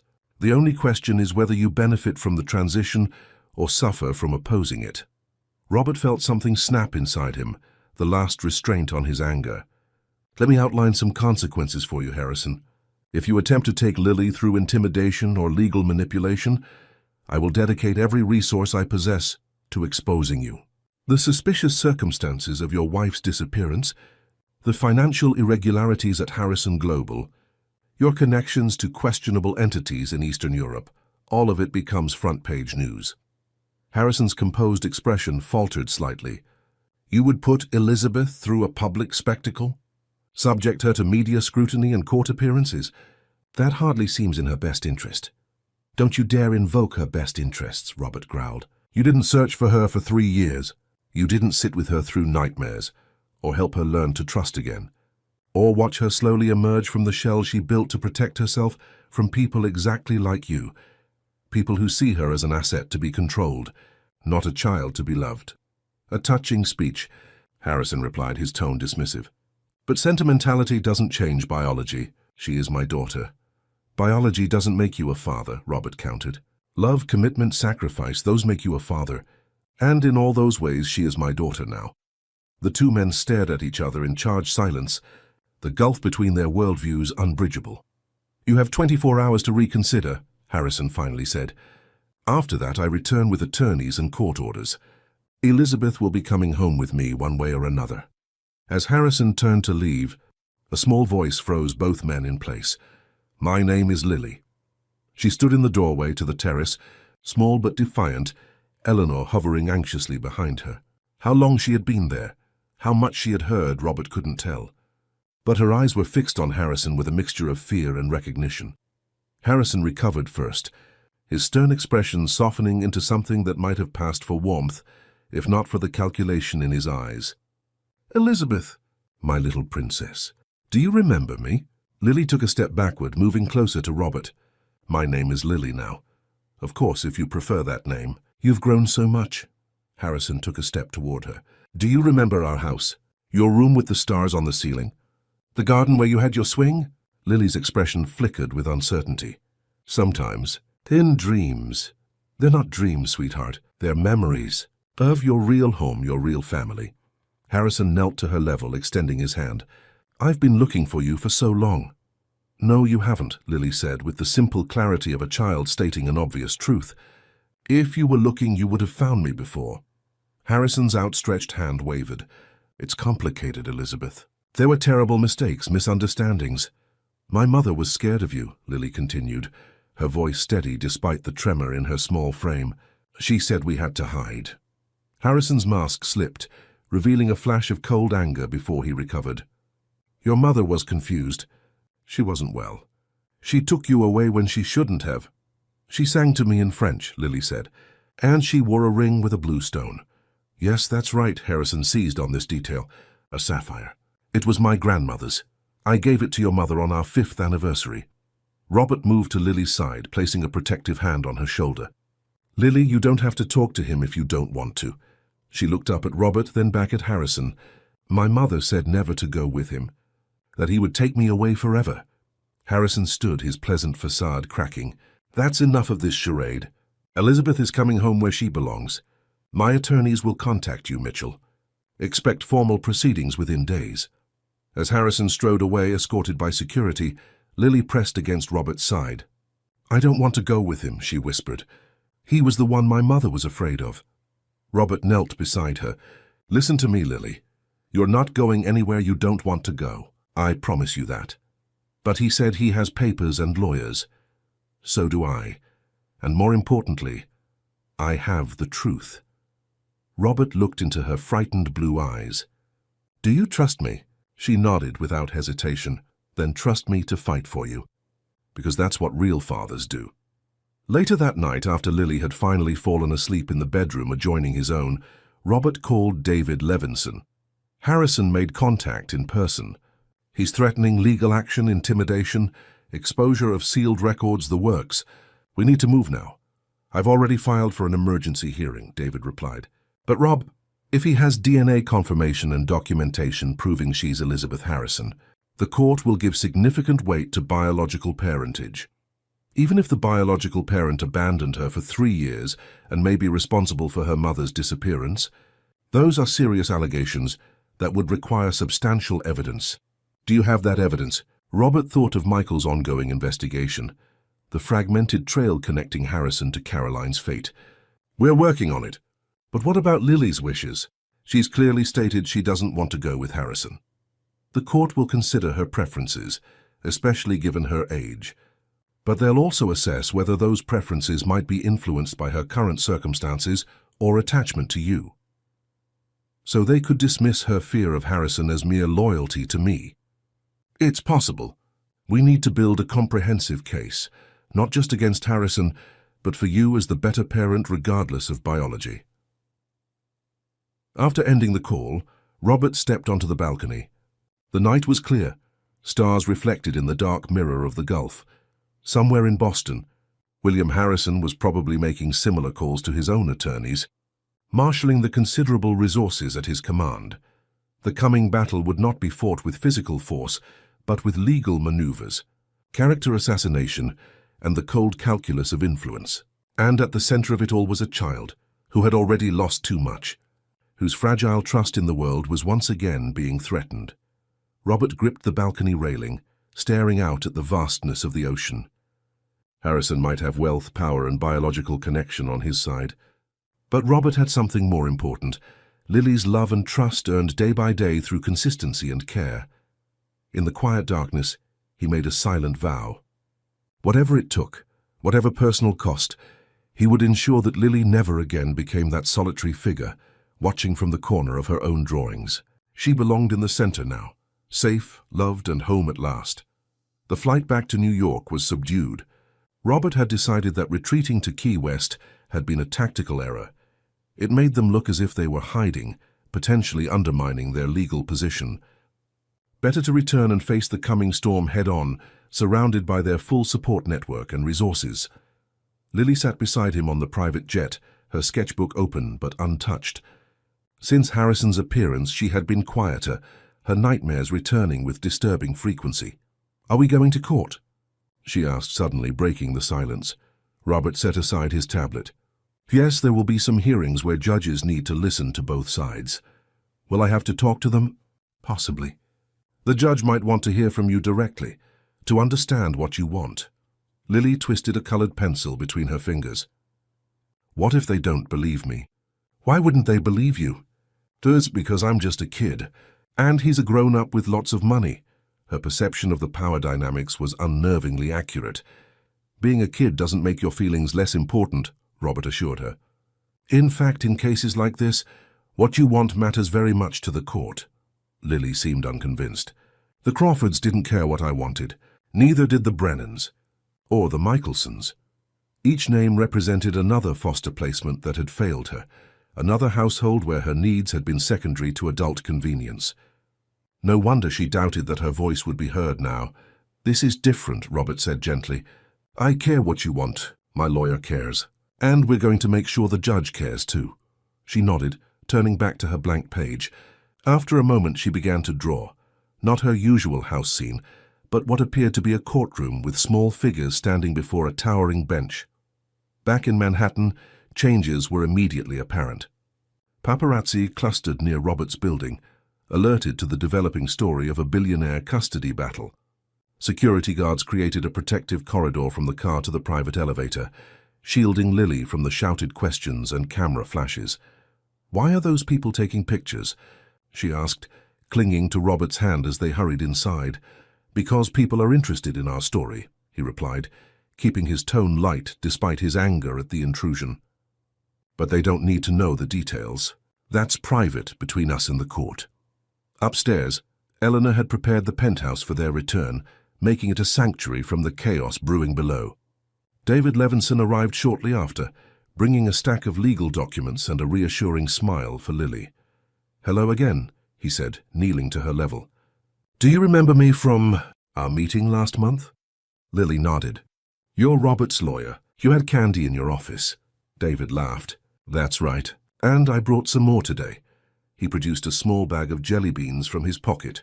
"Would you like to help Eleanor make some hot chocolate while I talk boring legal stuff with Robert?" After Lily left with Eleanor, David's expression turned serious. "Harrison filed for emergency custody yesterday, claiming parental alienation and concealment of the child's true identity." "That was fast," Robert noted. "He's not wasting any time.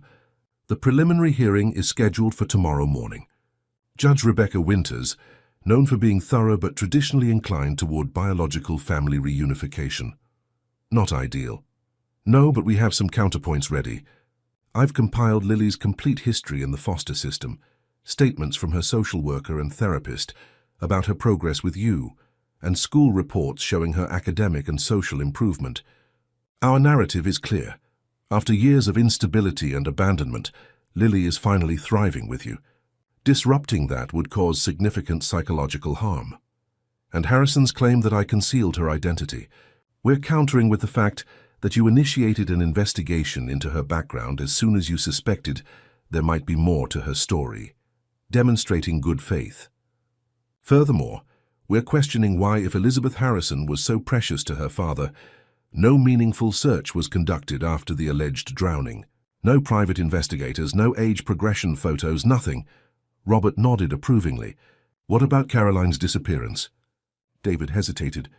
"That's trickier. We have circumstantial connections, but nothing definitive, linking Harrison to foul play.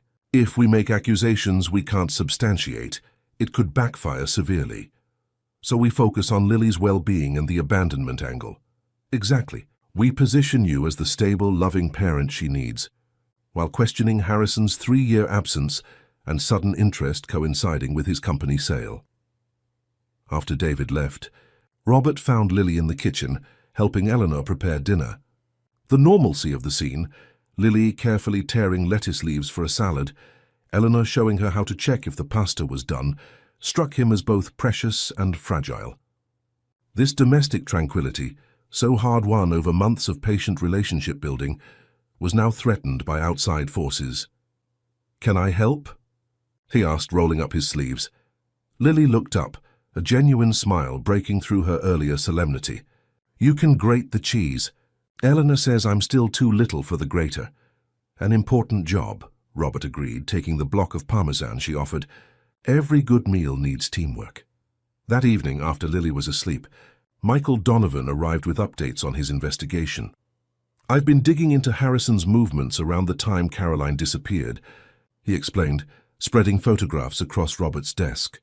3 days after she left Lily at the service station, Harrison's private jet flew from Boston to a small airfield in Virginia. He stayed for less than 6 hours before returning, near where the unidentified woman was found. "It's within 30 miles. And here's where it gets interesting." Michael pointed to financial records. Harrison made a cash withdrawal of $50,000 the day before the trip. No clear record of how it was spent. Payoff money? Possibly. I'm still working on connecting the dots, but the timeline is suspicious. And there's more. Michael produced a folder with medical records. The autopsy on the unidentified woman noted needle marks consistent with sedative injection. Not typical of self-administration. Robert studied the documents. This suggests Caroline didn't take the sedatives voluntarily. Exactly. Someone administered them. Enough to cause respiratory depression but maintain plausible deniability as a potential self-administered overdose. Michael's expression was grim. I've seen this pattern before in my FBI days. It's a sophisticated approach to eliminating someone while creating reasonable doubt. Can we prove Harrison's involvement? Not conclusively yet, but I'm following a promising lead. The pilot who flew Harrison's jet that day. He left Harrison's employ shortly after and bought a fishing charter business in Florida. Cash purchase. Conscience money. Derek or hush money. I'm working on approaching him carefully. The next morning, Robert helped Lily prepare for her school day, maintaining their normal routine despite the looming court appearance. I'll pick you up early today, he explained as he adjusted her uniform collar. We need to go to the courthouse this afternoon. Lily nodded solemnly. Will I see him there? She didn't need to specify who him was. Possibly. But I'll be with you the entire time, and you don't have to speak with him if you don't want to. She was quiet for a moment, smoothing her skirt with small fingers. I remember more things now. About before, Robert knelt to her level. What kinds of things? Arguments. My mother crying. Him shouting about money and papers.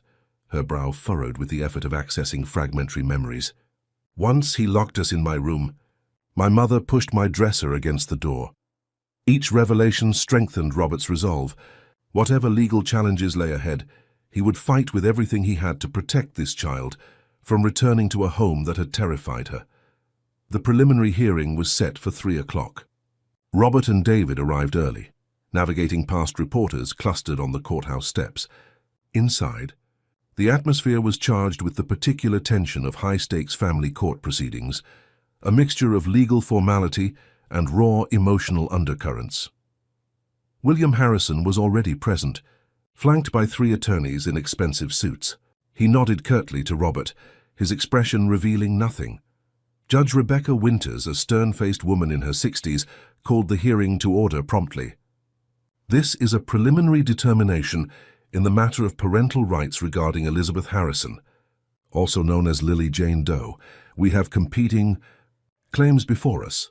Biological paternity from Mr. William Harrison versus established guardianship, and pending adoption by Mr. Robert Mitchell. She peered over her glasses at the assembled attorneys. I'll hear opening statements, but be advised. My primary concern is the well-being of the child, not the convenience or preferences of the adults involved. Harrison's lead attorney, James Fulton, spoke first. Your Honor, this case is fundamentally about a father's right to raise his own daughter. 3 years ago, William Harrison suffered an unimaginable tragedy when his wife and daughter were reported lost at sea. He has grieved, rebuilt his life, and never abandoned hope that by some miracle his child might have survived. Fulton produced the DNA test results. Science confirms what Mr. Harrison knew in his heart. The child currently in Mr. Mitchell's temporary care is indeed Elizabeth Harrison. While Mr. Harrison appreciates Mr. Mitchell's interim guardianship, it's time for Elizabeth to return to her rightful home, her rightful family, and her rightful legacy. David Levinson rose next. Your Honor, this case is about a child's well-being, not abstract notions of rightful anything. Lily, as she prefers to be called, has spent 3 years in the foster system. During that time, she was placed with 6 different families, developed serious attachment issues, and demonstrated through her art and behavior the profound trauma of abandonment. He displayed photographs of Lily's drawings, the recurring images of a child watching families from the outside. It was only after coming into Mr. Mitchell's care that Lily began to heal, to trust, to place herself within the family circle rather than outside it. David's voice hardened slightly. If Mr. Harrison is indeed Lily's biological father, we must ask why no meaningful search was conducted for his supposedly beloved daughter. No private investigators hired, no age progression photos circulated, no DNA samples submitted to missing children's databases. Nothing. Until, coincidentally, Mr. Harrison was finalizing the sale of his company, a transaction that would be significantly complicated by the reappearance of a direct heir. Fulton objected immediately. Your Honor, these insinuations are offensive and irrelevant. Mr. Harrison believed his daughter was deceased based on official Coast Guard determinations. Judge Winters raised a hand for silence. "I'll allow the context is potentially relevant to the timing of Mr. Harrison's claim. Continue, Mr. Levinson." "Thank you, Your Honor. Our position is simple. Lily is finally stable, attached, and thriving. Uprooting her now to satisfy Mr. Harrison's belated parental claims would cause profound psychological harm. We ask the court to maintain her current placement, pending full evaluation of all factors, including Lily's own clearly stated preference to remain with Mr. Mitchell." After both attorneys presented their initial evidence, Judge Winters announced she would speak privately with Lily in her chambers, with only a court-appointed child psychologist present. "This is standard procedure to allow the child to speak freely without feeling pressured by either party," she explained.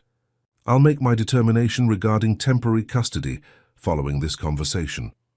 As Lily was led away by the court officer, she looked back at Robert, her expression a mixture of fear and determination. He gave her an encouraging nod, hoping she could sense his unwavering support even as she disappeared down the hallway. The 45 minutes that followed were among the longest of Robert's life. He sat rigidly in the courtroom, conscious of Harrison's presence several seats away, both men suspended in tense anticipation of a decision that would shape the coming legal battle. When Judge Winters finally returned, Lily was not with her. The judge's expression revealed nothing as she resumed her position. "I've spoken at length with the child in question," she began. "She is articulate, thoughtful, and remarkably self-aware for her age. She has expressed clear memories of her early childhood, including her mother's apparent fear of her father and their hasty departure from their home. She has also expressed an equally clear preference to remain in Mr. Mitchell's care, where she reports feeling safe and wanted for the first time since her mother's disappearance." Judge Winters removed her glasses. "In cases involving parental rights, courts generally favor biological connections. However, we must balance this presumption against the child's best interests, particularly in situations involving prolonged absence or potential harm." She shuffled her papers. "At this juncture, I am ordering that temporary custody remain with Mr. Mitchell, with whom the child has formed a significant attachment. However, I am also ordering supervised visitation for Mr. Harrison to begin rebuilding his relationship with his daughter." Harrison's attorneys immediately protested, while David nodded in satisfaction. The arrangement was not ideal from Robert's perspective. He would have preferred no contact between Lily and Harrison, but maintaining primary custody was the essential victory.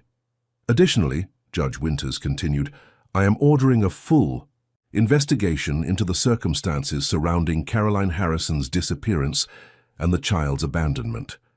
Mr. Harrison will provide complete access to financial records, travel documentation, and communication from that period. The court appoints Special Investigator Marcus Chen to oversee this process." She fixed both men with a stern gaze. "Let me be very clear.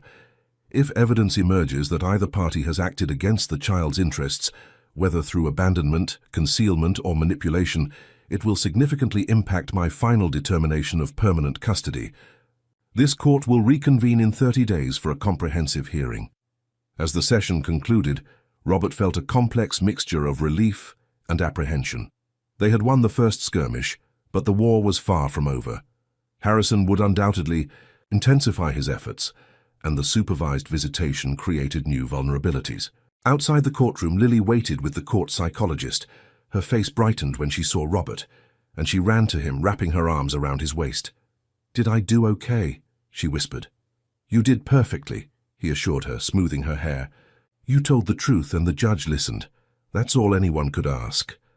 As they turned to leave, William Harrison approached, his expression carefully modulated for the court officers and social workers observing nearby. "Elizabeth," he said softly, "I look forward to our visit this weekend. There's so much I want to tell you about your early years, about your mother, about the family you come from." Lily pressed closer to Robert's side. "My name is Lily now," she replied, her voice small but steady. Harrison's smile tightened almost imperceptibly. "Of course, if you prefer. We have plenty of time to reacquaint ourselves." He glanced at Robert, a cold warning in his eyes. 30 days isn't very long, Mitchell." Enjoy them." As Harrison walked away, Robert felt Lily trembling slightly against him. "I don't want to visit him," she whispered.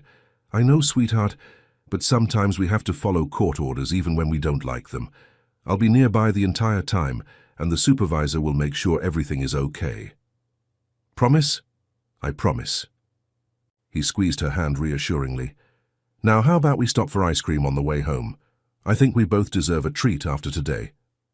That night, long after Lily had fallen asleep, Robert sat in his study with David and Michael, planning their strategy for the coming month. "The court-appointed investigator is a wild card," David noted. "Chen has a reputation for thoroughness, but he'll have access to information from both sides. We need to ensure our case is airtight." "I've got a promising lead on the pilot," Michael added, "and I'm meeting with a former Harrison Global executive who left under mysterious circumstances 2 years ago. He's hinted he has information about financial irregularities that might tie back to Caroline's escape attempts." Robert nodded, studying the timeline they had constructed on his tablet, a meticulous reconstruction of the months leading to Caroline's disappearance and aftermath. "We have 30 days to uncover what Harrison has spent 3 years concealing," he said. "Let's make them count." Later, as Robert checked on Lily before going to bed himself, he found her sleeping fitfully, her forehead creased with tension even in slumber. On her nightstand lay a new drawing, the courtroom scene she had begun on the plane, now complete with detailed figures. The judge loomed large from her bench.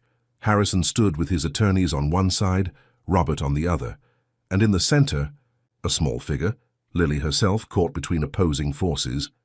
But what struck Robert most was a fourth figure, drawn with lighter strokes, almost transparent, standing behind Lily with a protective hand on her shoulder, a woman with flowing blonde hair and a blue ring. Even in Lily's subconscious, Caroline seemed to be reaching through time, still trying to protect her daughter from the man she had fled. Robert gently adjusted Lily's blanket, brushing a strand of hair from her face. "We won't let him take you," he whispered. "I promise." As he turned to leave, Lily stirred slightly. "Daddy?" she murmured, still half asleep.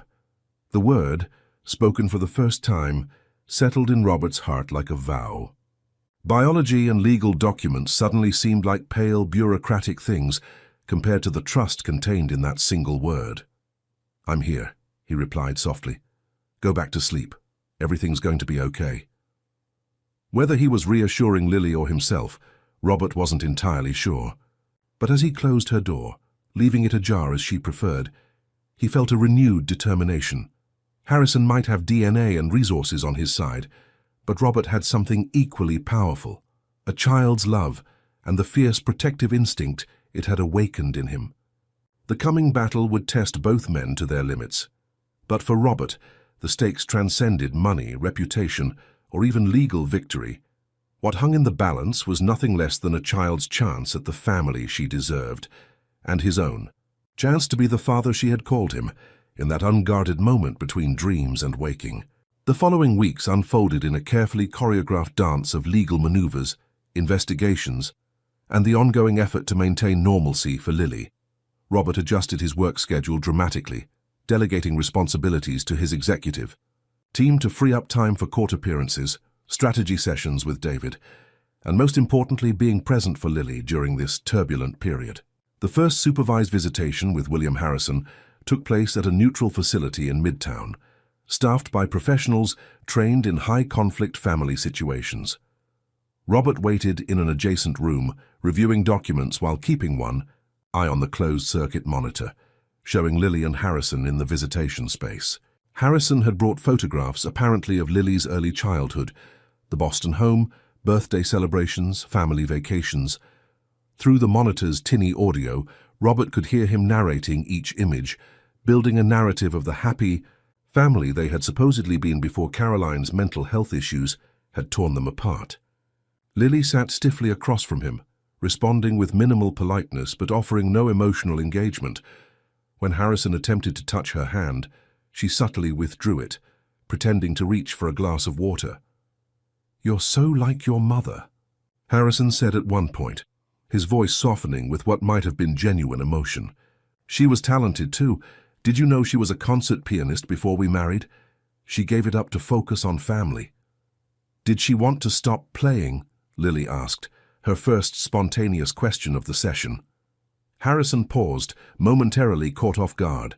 She wanted to be a good mother to you, that was her priority. But did she miss it, the piano? I suppose she did sometimes. Harrison recovered smoothly. She had a beautiful Steinway in our music room. I've kept it perfectly maintained, waiting for you to come home. Do you play? No, princess, that was your mother's talent. Lily flinched slightly at the old nickname. Robert is teaching me chess. He says I have a good mind for strategy. Harrison's expression tightened briefly before he smiled. That's wonderful. When you come home, I'll hire the finest chess tutors in Boston. I don't want tutors, Lily replied quietly.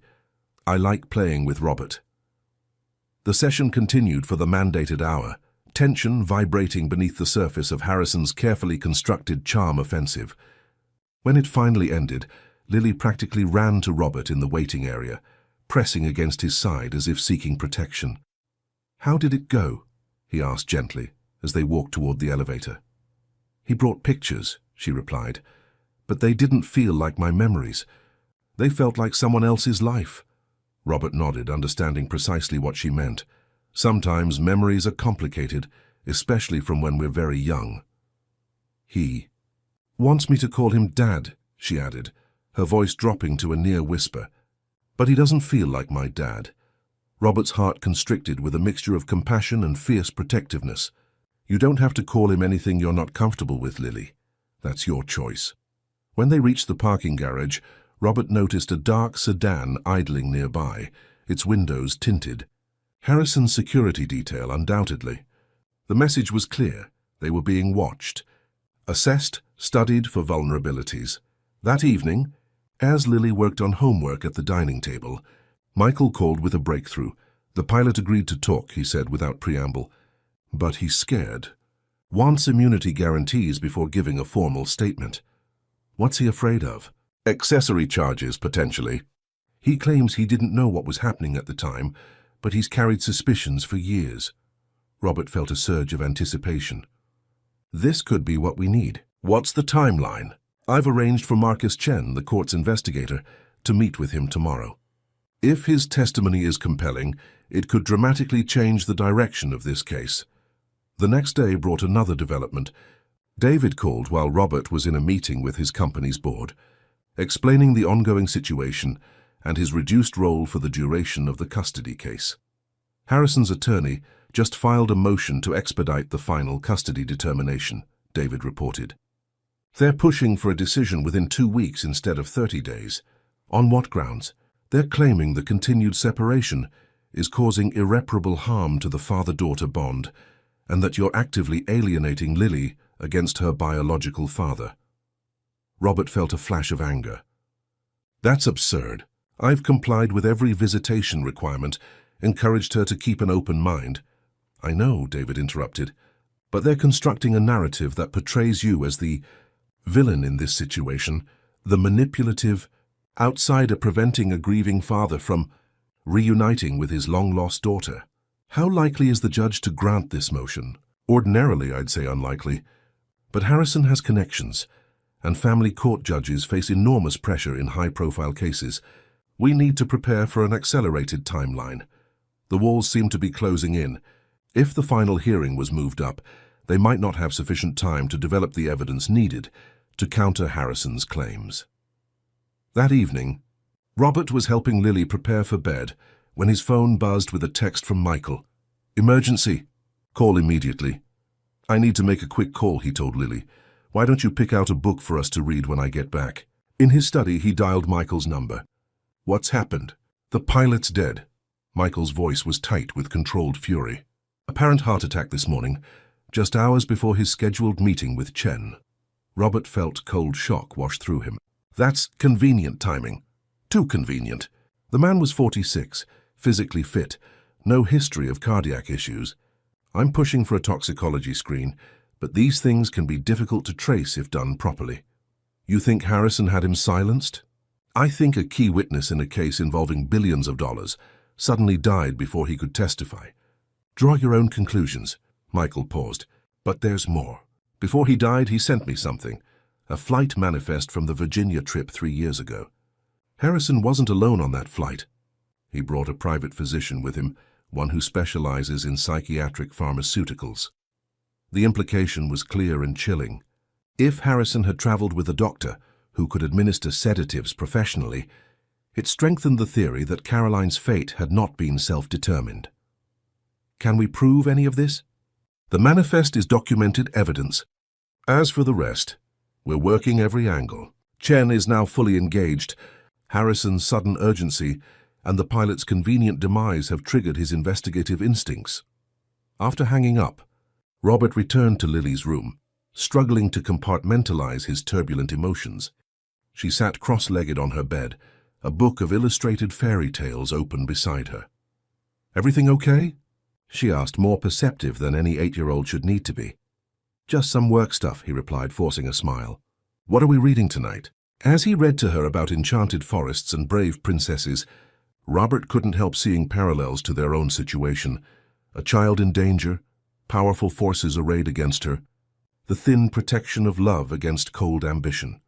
When Lily finally drifted off to sleep, Robert remained beside her bed, watching the gentle rise and fall of her chest. The thought of Harrison potentially winning custody was unbearable. A man who might have been responsible for Caroline's demise, who had certainly abandoned his daughter to the foster system for 3 years, now presented himself as the devoted father eager to reclaim his child. The next morning brought a summons from Judge Winters. The preliminary hearing had been rescheduled to accommodate Harrison's motion to expedite. The case would now be heard in just 10 days. "This isn't necessarily bad news," David cautioned when Robert called in alarm. "Judge Winters is also demanding accelerated discovery. Harrison must produce all financial and travel records within 48 hours. Can he delay or obstruct? Not without serious consequences. Winters made it clear that any non-compliance would be viewed as evidence of bad faith.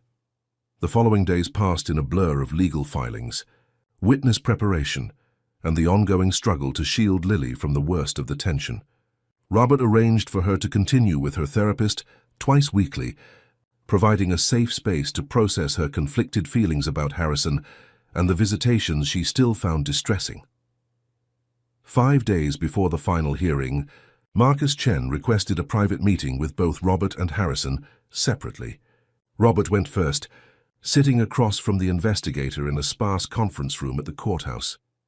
"Mr. Mitchell," Chen began, his expression professionally neutral, "I've been investigating the circumstances surrounding Caroline Harrison's disappearance and Elizabeth, or Lily's, abandonment for the past 3 weeks.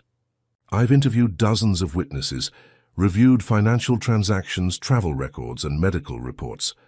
He placed a folder on the table between them. "I'm sharing this with you, before it becomes part of the official record, because I believe you deserve an opportunity to prepare yourself and Lily for what will likely be a difficult hearing." Robert opened the folder to find photographs, bank statements, and what appeared to be phone records. The evidence suggests a pattern of financial control and psychological isolation imposed on Caroline Harrison in the months before her disappearance, Chen explained. Multiple witnesses report that she was increasingly withdrawn from social events, had limited access to funds outside her household allowance, and appeared anxious in her husband's presence. Chen pointed to the bank records. When Caroline began liquidating assets, she was careful to move small amounts through multiple accounts, behavior consistent with someone fearing monitoring or repercussions. And her disappearance after leaving Lily at the service station? Chen's expression darkened. "The timing aligns with William Harrison's unscheduled trip to Virginia. We've confirmed he traveled with Dr. Alan Mercer, a psychiatrist who has prescribed sedatives for Harrison himself in the past." He hesitated before continuing. "The unidentified woman found in Maryland had injection sites consistent with professionally administered sedatives. The case was initially classified as a possible voluntary overdose, but the medical examiner noted discrepancies he couldn't resolve." "So you believe Harrison was directly involved?" "I'm not making that determination officially," Chen replied carefully. "But the circumstantial evidence is compelling enough. that I've referred the matter to federal authorities for a fresh investigation. Robert absorbed this information, a mixture of vindication and sorrow washing through him. Caroline's fears had been justified, her desperate attempt to save her daughter rooted in genuine danger. What impact will this have on the custody determination? That's Judge Winter's decision, Chen replied, but I will be testifying about my findings, and I've included a recommendation that Lily remain in your care pending the outcome of the criminal investigation. The final days before the hearing were electric with tension.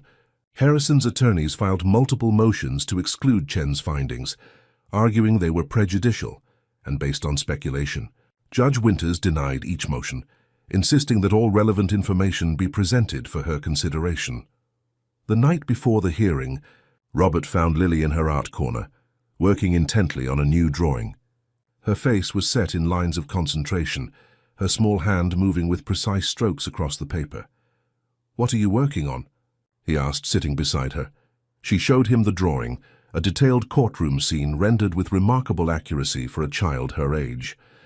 The judge sat at her bench, attorneys at their tables, spectators in rows behind them. But what caught Robert's attention was the central figure, Lily herself standing before the bench, her expression solemn but determined. "For tomorrow," she explained. "I want to remember what it looks like before I go in." "Are you nervous?" She nodded, setting down her pencil. "What if I say the wrong thing? What if the judge doesn't believe me?" Just tell the truth, Lily. Your truth as you understand it. That's all anyone can ask." She was quiet for a moment, her fingers tracing the outline of her drawing. "If I have to go with him, will I still see you sometimes?" The question pierced Robert's heart. "That's not going to happen. But even if it did, I would fight to remain part of your life no matter what." Lily leaned against his shoulder. "I wish my mom could be there tomorrow. She would know what to say." "I think she'd be very proud of how brave you've been," Robert said softly. "And I think she'd want you to follow your heart." "My heart wants to stay with you," Lily whispered. "You're my real family now." The morning of the final hearing dawned bright and clear, the late April sun warming the Manhattan streets. Robert and Lily dressed carefully. He in a conservative suit that David had advised, projected the right image of responsible parenthood, she in a simple blue dress that Eleanor had helped her choose. "You look very grown up," Robert told her as they prepared to leave. "I feel grown up," she replied seriously, "and scared." "That's okay. Being brave doesn't mean not feeling scared. It means doing what you need to do even when you are scared." The courthouse was already surrounded by media when they arrived. David had arranged for them to enter through a side entrance, avoiding the worst of the cameras and reporters. Inside, the courtroom was packed. Attorneys, court personnel, spectators drawn by the high-profile nature of the case.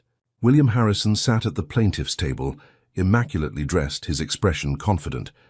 He nodded slightly to Lily as she entered, but she kept her eyes fixed ahead. Judge Winters called the court to order promptly at 9. "This is the final determination hearing regarding custody of Elizabeth Harrison, also known as Lily Jane Doe. Both parties have submitted extensive documentation, which the court has reviewed. We have also received the Special Investigator's report, which will be addressed in due course." She fixed both men with a stern gaze. "Before we proceed with arguments, I wish to speak with Lily again. Given the nature of this case and her age, I believe her voice must be central to these proceedings." As before, Lily was led to the judge's chambers, this time accompanied by both the court psychologist and Marcus Chen. The wait was excruciating, stretching to nearly an hour as the adults in the courtroom sat in tense silence. When Lily finally returned, her face was composed but her eyes were red-rimmed, suggesting she had been crying. She walked directly to Robert's side, slipping her small hand into his as she sat. Judge Winters resumed her place, shuffling papers deliberately before addressing the courtroom. "I have spoken at length with Lily, who has shown remarkable clarity and maturity in expressing her feelings and preferences. I have also reviewed Special Investigator Chen's comprehensive report regarding the circumstances surrounding Caroline Harrison's disappearance and Lily's subsequent abandonment." She removed her glasses, her expression grave. "This case presents extraordinary challenges. On one hand, we have a biological father seeking to reclaim a child he believed was deceased. On the other, We have a guardian who has provided stability, affection, and security to a child who had previously experienced multiple attachment disruptions. Harrison's attorney rose to speak, but the judge waved him down. I'll hear arguments momentarily, Mr. Fulton, but first, I want to address the findings in Investigator Chen's report. She turned several pages of the document before her. The evidence suggests that Caroline Harrison fled her marriage due to escalating control and potential threats. She took extraordinary measures to protect her daughter, including creating false identities and liquidating assets through complex channels. These are not the actions of someone experiencing mere marital discord. They suggest genuine fear for safety. Harrison shifted uncomfortably in his seat as Judge Winters continued. Most disturbing are the circumstances surrounding Caroline's disappearance after leaving Lily at the service station. The timing coinciding with Mr. Harrison's unscheduled trip to Virginia, the presence of a physician specializing in sedatives, the unexplained cash withdrawals, all create a troubling picture that cannot be ignored in determining Lily's best interests. She fixed Harrison with a penetrating stare. Mr. Harrison, I am referring these matters to the appropriate authorities for further investigation. For the purposes of today's determination, however, I must consider whether placing Lily in your custody would serve her best interests in light of these unresolved questions. Harrison's attorney immediately objected. Your Honor, these allegations are entirely speculative and prejudicial. My client has not been charged with any wrongdoing, let alone convicted. Denying him custody of his biological daughter based on unsubstantiated theories would be a gross miscarriage of justice. I'm well aware of the legal standards involved, Mr. Fulton, Judge Winters replied coolly, which is why I will now hear final arguments from both sides before rendering my decision. The legal arguments that followed were passionate and detailed. Harrison's team emphasized the sanctity of biological connections, the father's right to raise his child, and the lack of concrete evidence linking him to any wrongdoing. They painted Robert as an opportunistic outsider who had concealed Lily's true identity to serve his own emotional needs. David countered with a compelling narrative of abandonment and recovery, how Lily had been left in the system for 3 years while Harrison made no meaningful effort to find her, how she had cycled through 6 foster homes before finding stability with Robert, and how her psychological well-being had finally begun to improve under his care. The timing of Mr. Harrison's sudden interest in reclaiming his daughter, coinciding precisely with a multi-billion-dollar transaction that would be complicated by her reappearance, should give this court serious pause, David argued. This case isn't about biological rights versus adoptive bonds. It's about whether a child should be treated as a person or a possession. Throughout the arguments, Lily sat quietly beside Robert, her hand still firmly in his. When asked if either party wished to make a personal statement before the judge deliberated, Harrison declined. Robert rose, speaking directly to Judge Winters. Your Honor, over the past 6 months, I've watched Lily transform from a withdrawn, distrustful child into someone who can laugh, create, and begin to trust again. Whatever decision you make today will profoundly impact her future. All I ask is that you consider not just what she is, biologically or legally, but who she has become and who she wants to be. Judge Winters nodded thoughtfully. Thank you, Mr. Mitchell. She turned to Lily. Young lady, is there anything you would like to say before I make my decision? Lily looked surprised at being directly addressed. She glanced uncertainly at Robert, who gave her an encouraging nod. Rising from her seat, she approached the bench as instructed, her small figure dwarfed by the imposing courtroom. When she spoke, her voice was clear despite its softness. I know Mr. Harrison is my father by blood, she began, but Robert is my father by choice. His choice to take me in when no one wanted me, and my choice to trust him when I was afraid to trust anyone.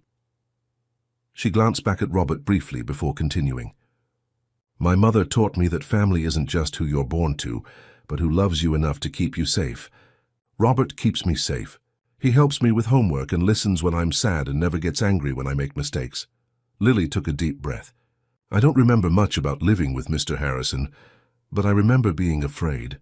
I remember my mother being afraid, too. I don't want to go back to being afraid. She stood a little straighter. Please let me stay with the person who feels like my real dad now. Not because of blood or names, but because of love. The courtroom was utterly silent as Lily returned to her seat.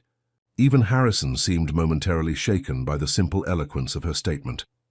Judge Winters called a brief recess to consider her ruling. Those 30 minutes stretched like an eternity as Robert and Lily waited, hands still joined, for a decision that would shape both their futures. When the judge finally returned, her expression was solemn but resolved. In matters of custody, courts must balance multiple factors: biological ties, psychological attachments, continuity of care, and most importantly, the child's best interests. This case presents unique challenges given the extraordinary circumstances surrounding Lily's separation from her biological family and the serious unresolved questions about that separation. She looked directly at Lily, having spoken with this remarkable young person several times now, and having reviewed all evidence presented by both parties. I find that Lily's best interests are clearly served by remaining in the custody of Robert Mitchell. A murmur ran through the courtroom. Harrison's face darkened with anger as Judge Winters continued. I am granting Mr. Mitchell's petition for permanent adoption, effective immediately. Mr. Harrison's biological connection will be legally recognized, and he may petition for visitation rights after completing a court-mandated psychological evaluation and parenting course.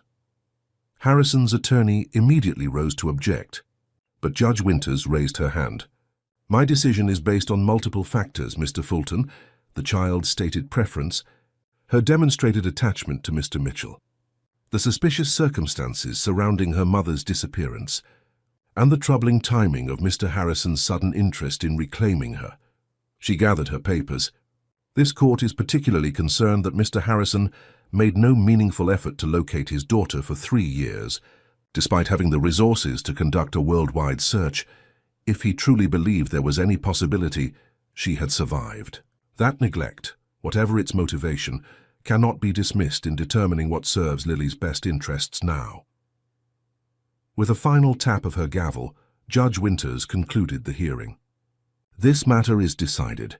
Court is adjourned. For a moment, Robert sat frozen, hardly daring to believe what he had just heard. Then Lily's arms were around his neck, her face pressed against his shoulder. We won, she whispered. We really won. Yes, sweetheart, he replied, his voice thick with emotion. We did.